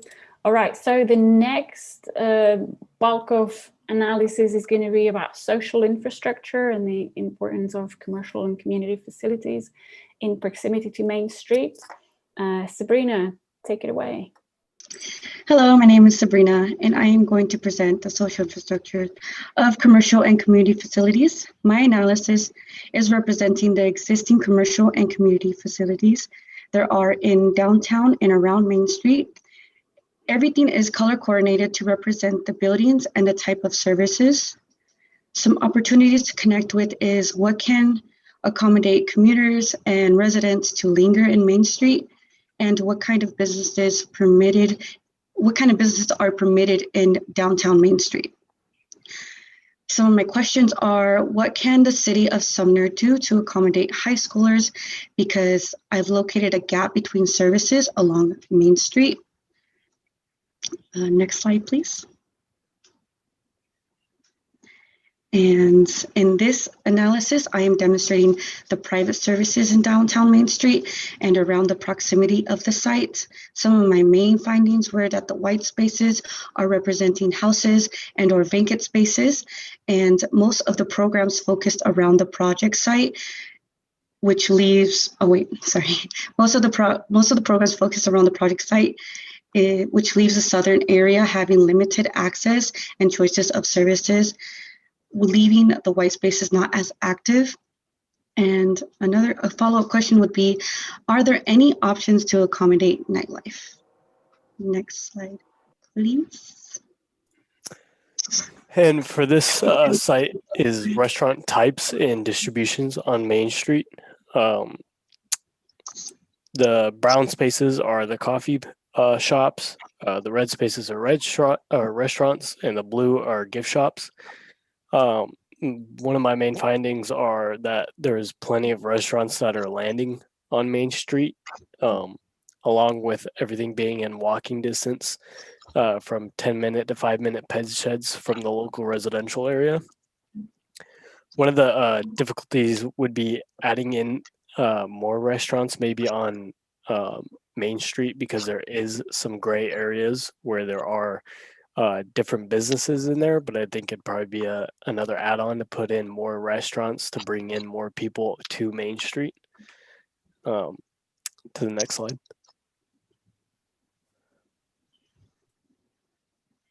Oh, hello, Glenn. This is demonstrating the public services on and around Main Street. I've located the emergency services, as in the hospitals, the clinics, the police and fire departments, along with the schools and parks, and some of the city support services, as in food banks and shelters, along with locating the city of Sumner, churches, and the public transportation that used to exist, which you can find on the top right corner. Some of my main findings were that there is a great amount of support services. Public transportation used to not go through the Main Street, but around it, which doesn't allow access to the public services, and it avoids it. And public parks have different layouts to accommodate different activities. Some of my future issues and questions are related to how can public transportation be used to improve access to the Main Street services, and do any of the parks accommodate pets? Next slide, please. The next topic is based on street furniture and existing sidewalks. I am demonstrating the public and private seating on Main Street and the walkability with existing sidewalks. Some of my main findings were that there is minimal seatings with no designated placement. There were only 2 public restrooms, and that the surrounding streets, North and Maple, have no public seatings. I wanted to question if there is a possibility of how can public seating be identified from private seating? And some follow-up questions are, where can more seating be placed without cluttering Main Street? And how can we make the sidewalks more attractive to existing businesses? Thank you. Hi, this is Dennis again. This is looking at pedestrian accessibility, specifically around sidewalks and crosswalks. You can see in the map, hopefully, that there's quite a lot of space for pedestrians to walk around Main Street. The purple spaces are sidewalks, and there are some spots that you can look at and see that there's actually gaps where there are no sidewalks. It's a little hard to see, but there's, especially up to the north, there's the residential neighborhood, that has a few gaps in sidewalks, and some of those sidewalks themselves are potentially in maybe not necessarily the best condition. There's areas up north that have cracks, whether that's because there's roots from trees that are growing underneath. You can see that in the second picture from the top. That's a sidewalk image from that street, that block just north of Main Street. The roots, are coming up, and they're upheaving the sidewalk, and it's no longer flat. You can also see that there's some overgrowth from the grass that's coming onto the sidewalk. So in terms of accessibility, the conditions are maybe inconsistent. And you can see that a bit more as you move farther and farther away, as you get more to the residential areas. The inconsistency in sidewalks and the walking spaces is more prominent. In terms of actual walkability, using walkscore.com, there's a way that you can rate the walkability of an area. We was able to look and see that Sumner Main Street's walkability is actually 82, which is considered very good. However, that's based on the accessibility of various services. As Sabrina mentioned, Main Street has quite a few services in the area. Mountain Main Street offers quite a few services. So that helps to improve the walking score. People can walk within 10 minutes and get access to these services. However, the conditions of those walking spaces is something that should be considered. On the third image from the top, this is on the corner of East Main and Wood. I believe it's a restaurant, something that was told to us that it's something that's historically significant, or at least has a certain character that is valued within Sumner or by the people of Sumner. However, on that corner, there isn't a sidewalk or even really a curb. So if you're thinking about pedestrian movements, that corner doesn't necessarily accommodate pedestrians very well. I understand that part of the experience for that restaurant is driving up to the door into the restaurant itself. However, safety can be an issue there because, again, there are no sidewalks and the curb cut and ADA ramp isn't as prominent. So that's just something that I want to point out, is how that corner actually operates, especially because that node itself, that intersection, is, from what we were told, meant to act as a major gateway and something that wants to be highlighted. So being able to improve ADA accessibility and the conditions around there would be something to consider. Another thing that I wanted to talk about was that pedestrian space, that little alley in between the two buildings, just north of Heritage Park and slightly to the east. The picture is at the very top. That is an alley that leads to what seems to be a crosswalk or another alley where there's loading and unloading and a parking lot. So while it's an amazing space, in my opinion, because it offers seating, there's green elements that are there, because it's connected to a very impervious, very flat, and I would say less pedestrian friendly space, it may not have as much usability unless somebody's parking in the back and then coming through there to Main Street. if that could be connected to another potentially green elements, or if those sorts of spaces could be used to connect green spaces, then that's something that we would want to highlight.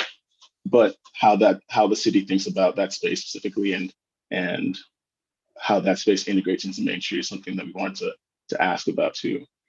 And outside of that, the conditions of crosswalks, there are crosswalks and they operate fairly well. Some of them are in poor condition, as you can see, as like I was mentioning earlier, as you move into the residential spots away from Main Street, some of the crosswalks are a bit harder to see. They're not as clear. Some areas don't have crosswalks at all. They do, for the most part, all have ADA ramps. The conditions are varied, but that's just one thing that we wanted to highlight. Okay, I think we can move on to the next one.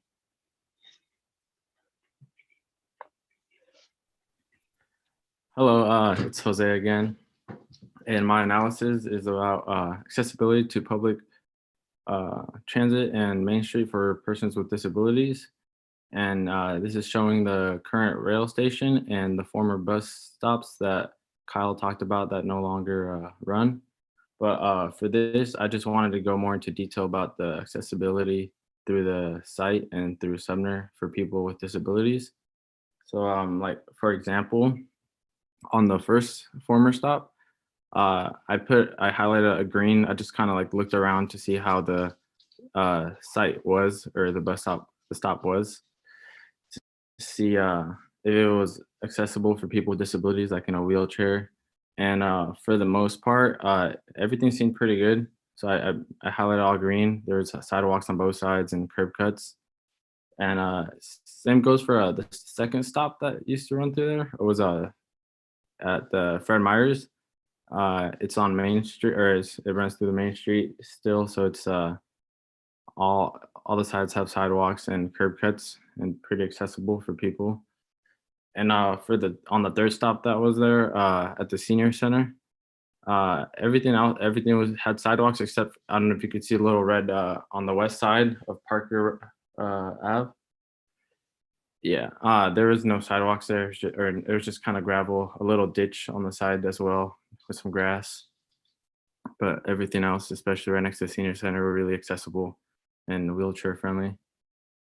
And for the fourth stop that was there at the YMCA, the YMCA looked like it was new, a little bit newer built than the rest of the buildings around it. So like had sidewalks all around it, a crosswalk, and so did the street in front of it. But on the street across from it, there's no sidewalks at all. It was people's yards or just gravel. But the main finding from this is like how Dennis said earlier, that the further you move out of the downtown area, the less sidewalks there is. It doesn't stay too consistent. Next.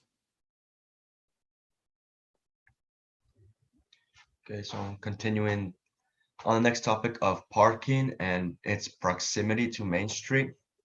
So from Main Street, it's the amount of parking versus the distances that you people travel when you travel from the lot to Main Street, at least the Main Street corridor. The majority uses private transportation. So there's a lot of as seen on the map, there's a lot of parking spaces, parking lots, and street parking available for the people and users to use and park in. Mostly they're limited, hourly limited. So the map represents the likely chance of the more likely that people would want to park as close as possible to Main Street. And then, so that'll be the more darker green. And then the lighter the green gets, the less chance, the more unlikely that people want to park that far. So the radius is showing about 2 to 3 blocks from Main Street, the corridor itself. So the lighter green, people will unlikely want to park there and have a commute of about 2 minutes just walking to the Main Street corridor. So taking this into account, with an abundance of parking, but with abundance of parking, some of the questions that could be arised is there enough parking for the events mentioned before in other meetings, in previous meetings? As mentioned before, that there was an event, at least one event about each month. And are there any potential spaces that could be improved or developed on?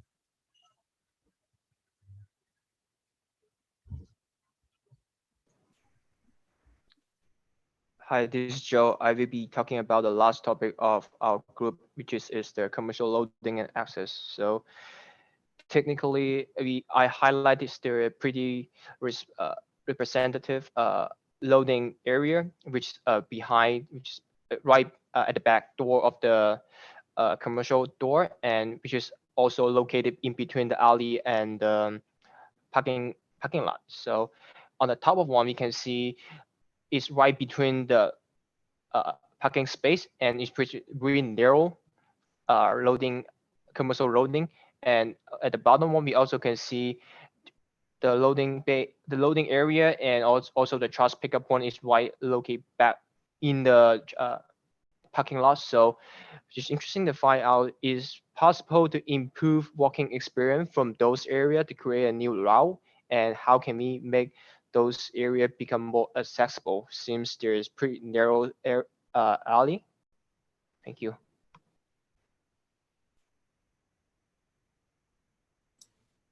Thank you all. I want to open it up for questions.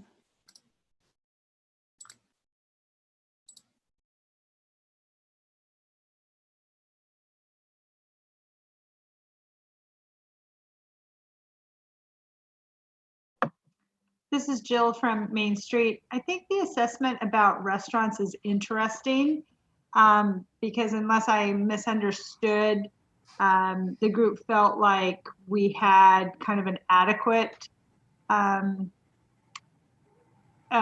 group of restaurant offerings. I think if you would talk to folk here, they would say, because we really only have 2 restaurants that are open for dinner, that we're kind of lacking in the restaurant area.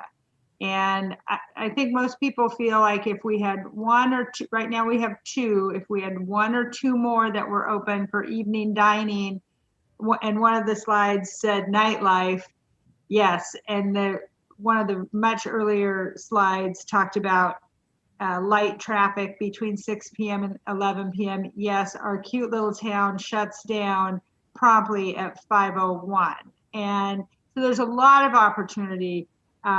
If we had businesses that were just open during those hours, there's a lot of design opportunity. There's a lot of business opportunity. And I also think this map underrepresents, and I don't know if it was the goal to accurately represent, because this was more of a restaurant map, but I only see 2 kind of gifty retail shops, and we are predominantly a gifty retail downtown. And so if you were looking to represent that in this map, I think it's a little bit skewed. Yeah, I was going to suggest that perhaps we can pass along some information that we've got through the Main Street Association that has the listings of the businesses. And also, I think that we've done an inventory before and know approximately how many second floor residential units there are. So we might be able to help with the data. I know it's probably really difficult to do this research online. So I think that we can provide some data and help out. Thank you so much. Well, I had a couple comments. One, I really love the idea that was talked about connecting through the alley. We affectionately call it Rhubarb Alley, that connects through to the businesses north of Main Street, and there's an alley that runs east and west immediately behind the buildings on north of Main Street. I would really be curious to see what, as this kind of unfolds, what ideas the students have for how to make that alley that runs east-west, or that whole area back there, connected and inviting. It just sounded like you have a pretty nice, it sounded, what I heard was, we have a pretty nice connection up this Rhubarb Alley, but then where are you at? What have you arrived at and when you get there? So I think that's really interesting. And then the other thing along the lines of restaurants, and I don't know, it's probably a year and a half ago, I started hearing about Enumclaw and having this incredible restaurant scene up there. And I finally went up there and actually toured around in an afternoon with their planning director.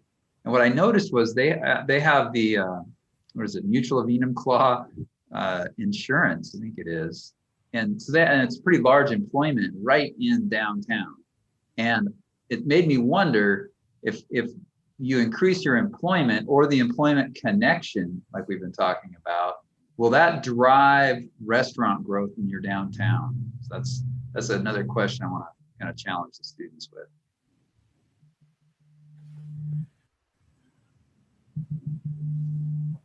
Yeah, a little bit from the Public Works, and I really did appreciate,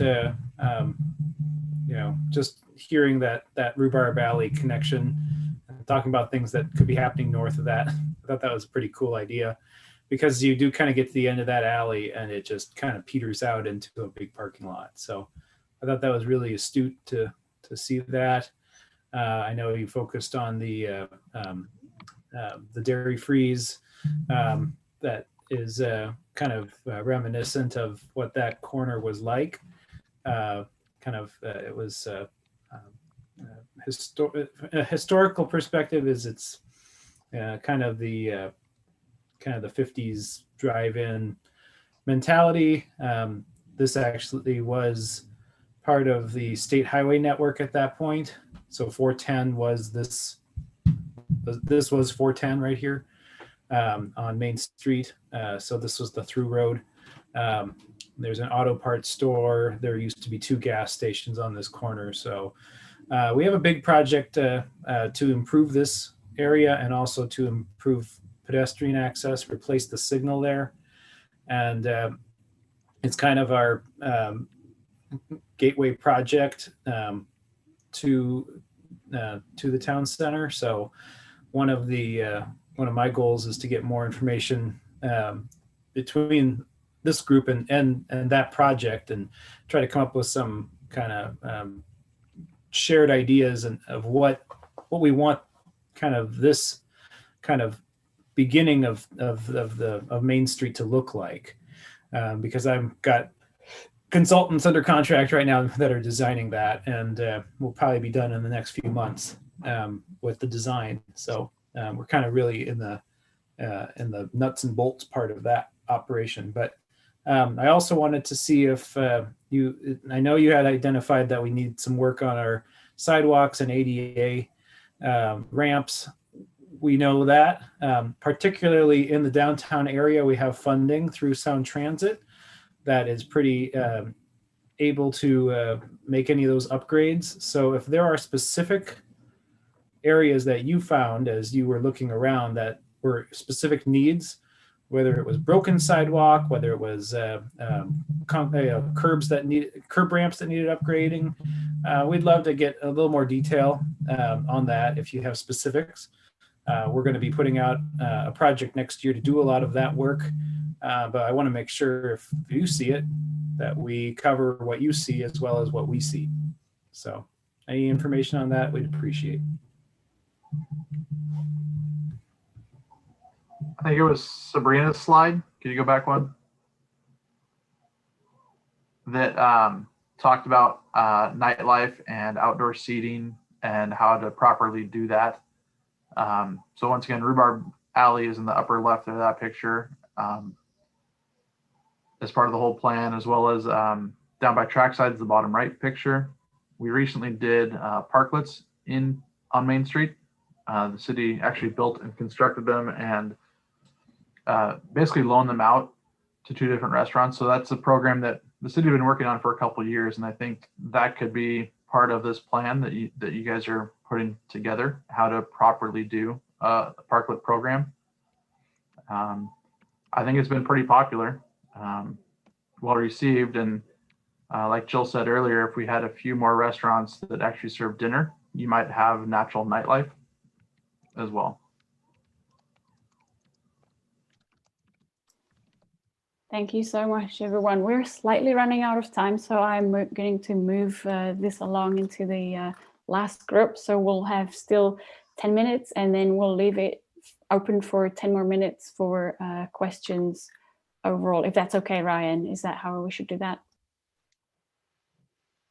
Yeah, I think that'll be fine. Yeah, we'll just keep recording.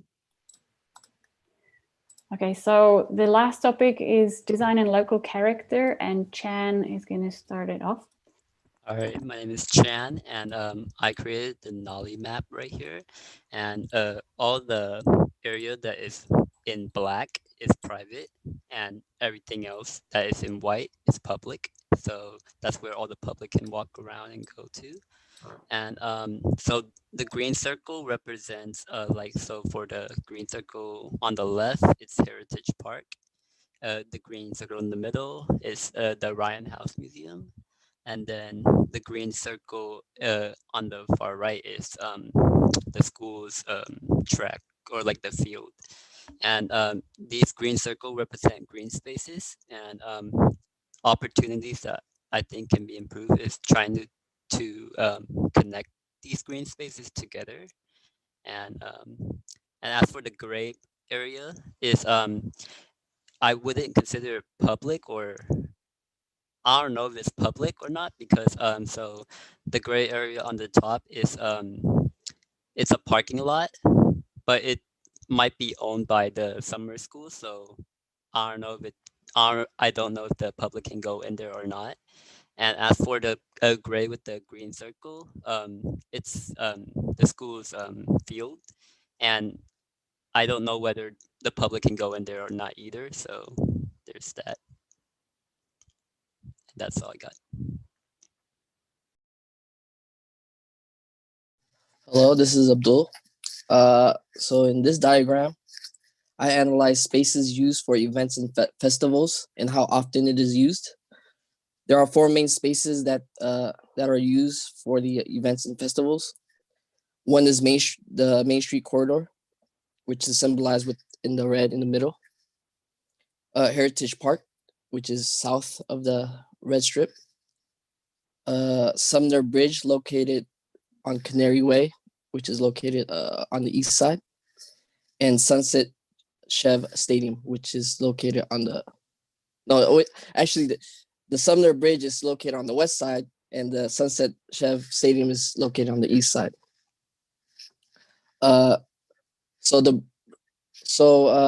the bridge is closed for a Come Walk With Me event and bridge lighting event.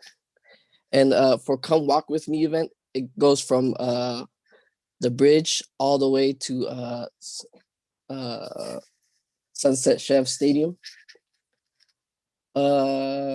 The Main Street is basically used for mostly all the events. That's why it's shaded in red.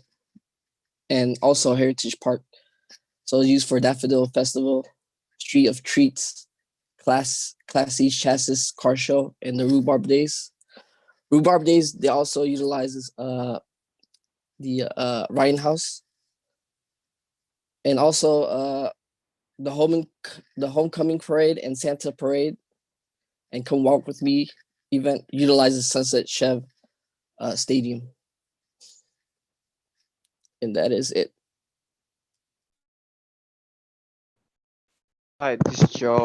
I will be in the sign and lower character around the site Main Street. So I will be analyzing the material and design element around as well.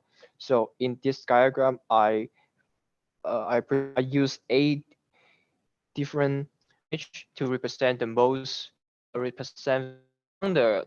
site. So as we can see, there's a different mix of history and modern design in downtown, and we can tell the main element, which is block and concrete, and the main color is brown, gray, and light orange. For the future can become the art or history district to represent Sumner, and also to create a color and continue future, so looking more consistent. Thank you. That's it. Hello, this is Jillian. So my topic is about history and historical buildings. So the main findings that I had was that although there are 29 different historical buildings in downtown as a whole, but I would just like to focus on the 11 that are around Main Street. So many of these historic buildings are between 100 to 160 years old, with the oldest being the Ryan House, which is number 25 on the diagram, and it was built in the 1860s. And featured below this diagram is a timeline of when the 29 different historical buildings were built. So in regards to the variety of buildings along Main Street and in downtown, there's a mix of historic and modern buildings, as well as a mix of public and private ownership, which was stated previously. So I have a few questions about this, and the first one would be, would it be possible for downtown Sumner to become a historical district? And if so, would guided tours be available, and could they be reached using various modes of transportation, such as cyclists coming from the bike lanes on Friar Avenue and Valley Avenue East, or people coming off of the train, or visitors using private vehicles? Thank you.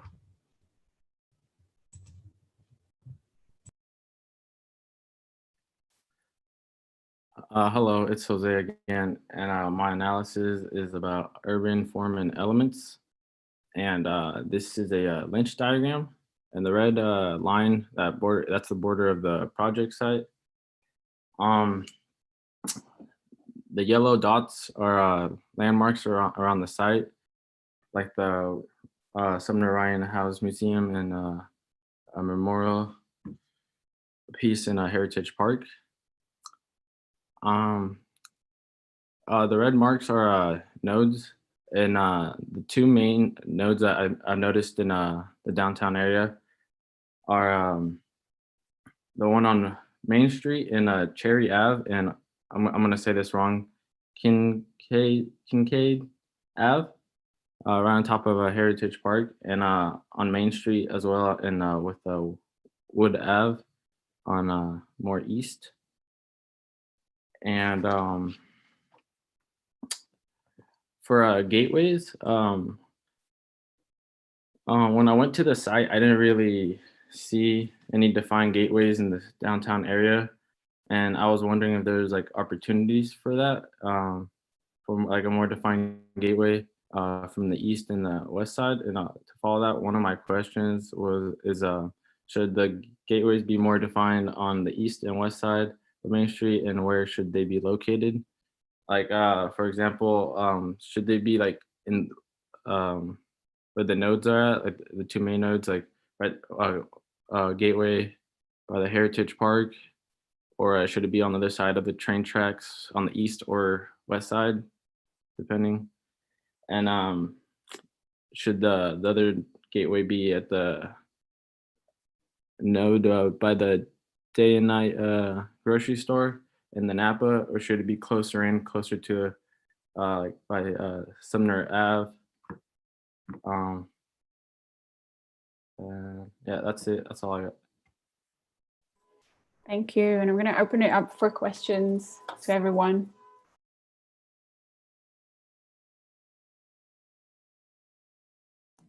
I just had a couple quick comments. One, we do have a historic preservation ordinance that would allow for, if the city council so chose, to designate, portions of the Main Street area as a historic district. Right now, with the historic preservation ordinance as written, individual property owners would have to, it's a voluntary thing. If they say, well, I'd like to have my building on the historic register, then they go through a process to do that. One other quick comment, and this refers back to some slides a while back regarding speed limits. I think it was stated that Friar and Traffic are 35-mile-an-hour speed limits, and they are not. They're actually a 25-mile-an-hour speed limit. So I just want to make that that clear.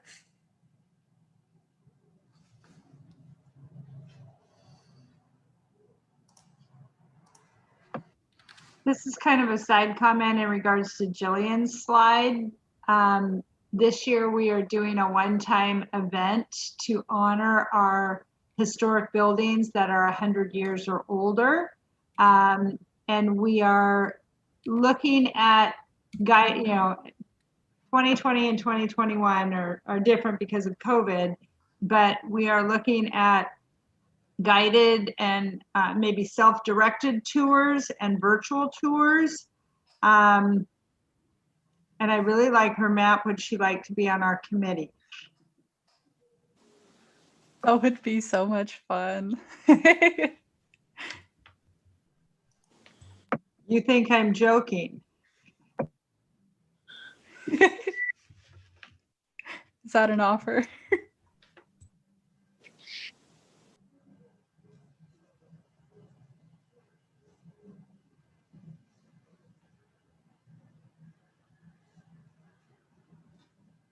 So I just had one more question. I think I posed this earlier on in another advisory meeting we had. Right now, our zoning code allows for 4-story buildings along Main Street. And so my question is that a wise policy to have in place if the interest is to preserve some of the historic character on Main Street, or is that creating an incentive to demolish and redevelop properties?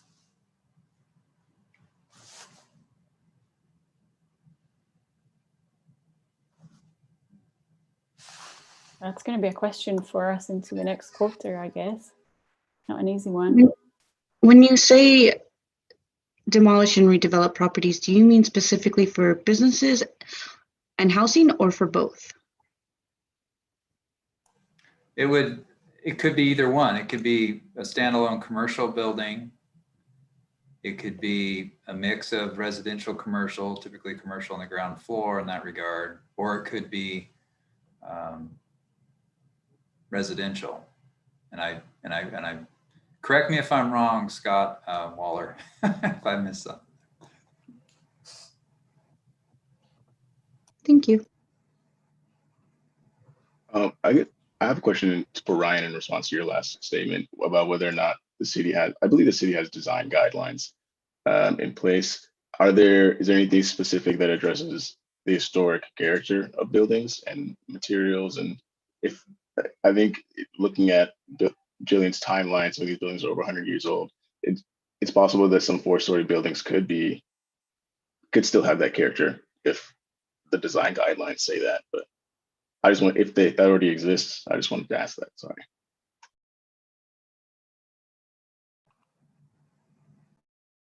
Yes, the city does have design guidelines, and it does reflect, or it's intended to create buildings that reflect the historic character of our downtown. And I would defer to Scott Waller, or we have 2 or 3 members of our design commission on this advisory group too.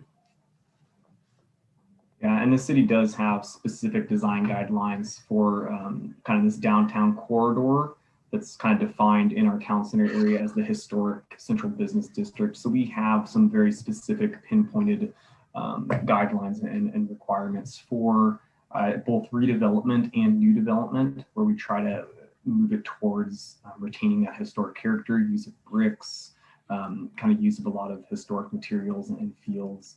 Another item that comes through design reviews, we do ask people to put up a cast iron plaque on their buildings that show the year it was constructed or the year it was renovated, which is kind of a cool feature. As you walk downtown, you'll see kind of the timeline that's portrayed here on this slide of new development and redevelopment.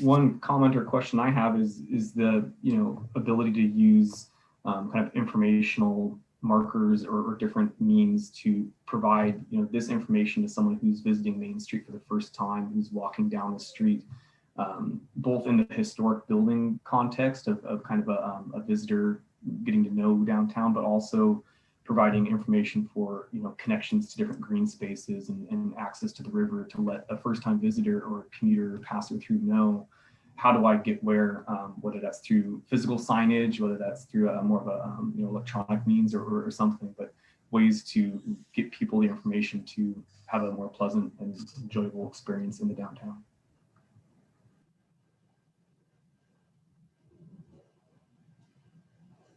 That would be a good map for the students to make, like an asset map that highlights the highlights of Sumner.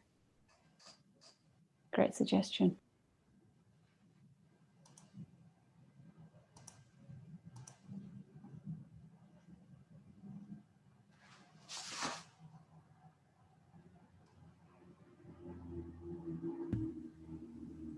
I think one thing I've been just kind of batting around is you guys talked about nodes a bit, and I don't know if it's all right if I reach out through Ryan to you guys when we do have our main and wood.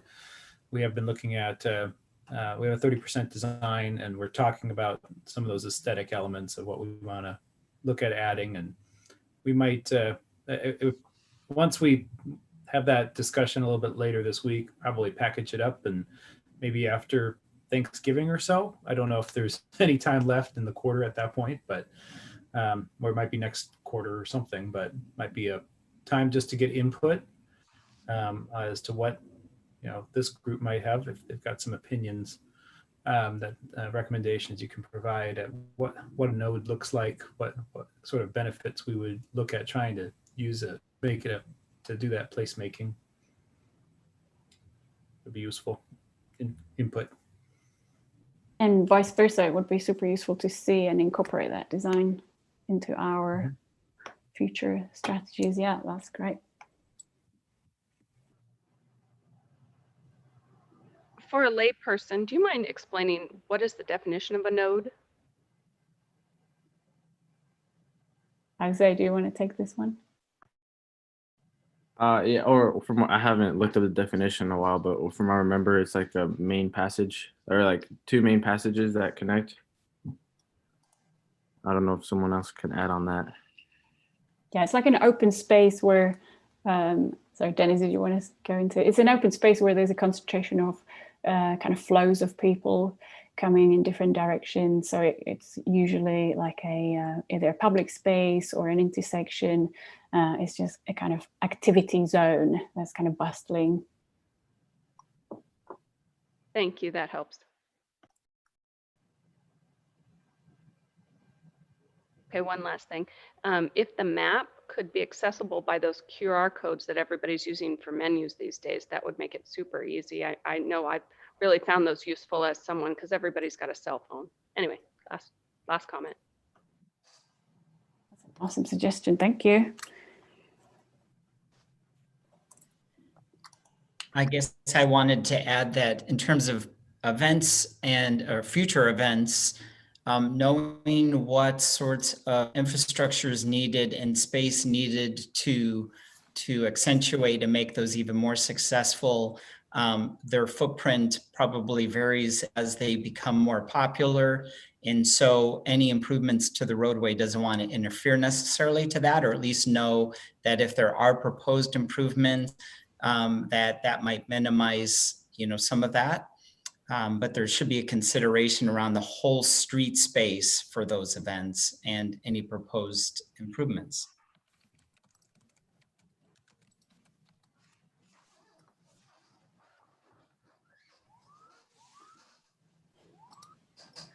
And that's the end of this section. Now, because we ran over, Ryan, do you want to open it up for a little bit longer to the public? Do we have any members of the public in here? Or should we kind of slowly wrap up because we're running over? Well, we're running over a bit, but I would hate to have anybody from the public who sat through the entire presentation not have a chance to speak. So maybe we open up for 5 minutes.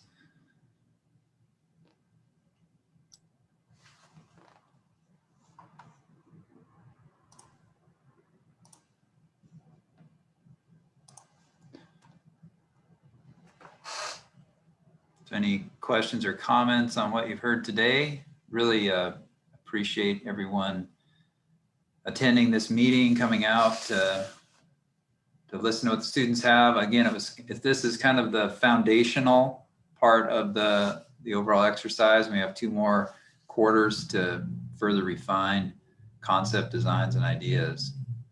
So I was really pleased with the breadth and depth of information that came to us today. Is there something that we have missed that's like super important, or something that you would want to point us towards? The other thing I would say is, with COVID, we are looking at everything differently.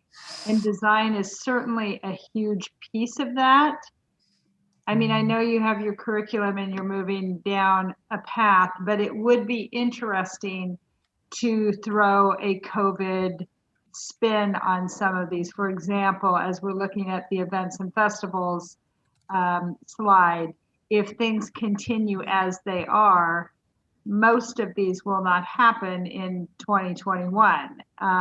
Now, I am highly hopeful that most of these will happen, but, and I don't know if this is broader than the scope of your class, but, pivoting events for our organization is huge. And so how do you take, and this is a community that is event heavy. I think if you look at neighboring communities, they do not have as many events as we do.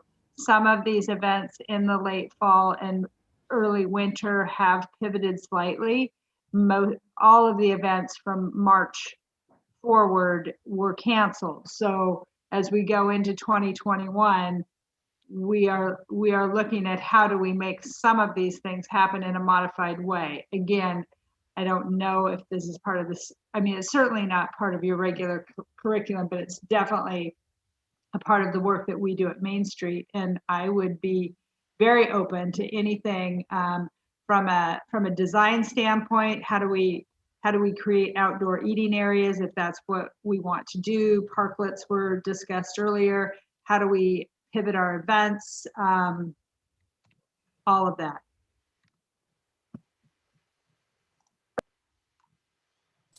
Thank you so much for the suggestion. We're gonna discuss it with the students. Yeah, maybe some of these flyers could serve as, some of these maps could be like a basis for virtual tours or something. I did go ahead and put in the chat the connection to the link to the Sumner Connects webpage for the Main Street Visioning Plan. And it'd be great to, there's like, again, an idea page there. So if there's thoughts or ideas that come to you after this meeting, please put them in there. Feel free to email me directly. I'll put my email in there too.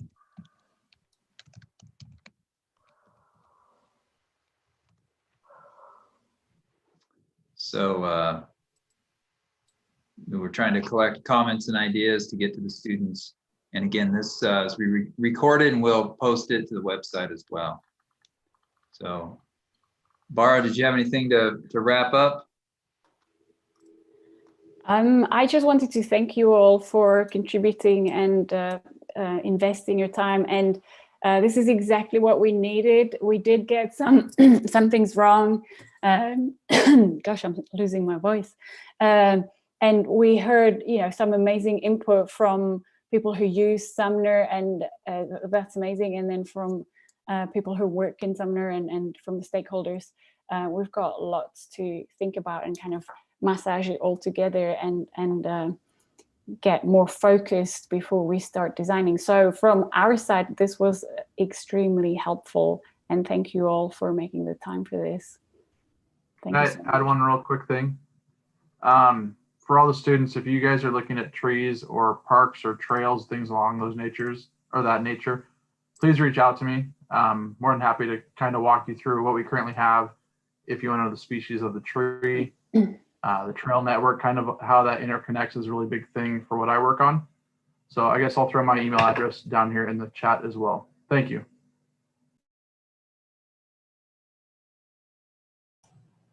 Okay, well, thank you, everyone. I'm going to go ahead and stop the recording. Nice job, students, on your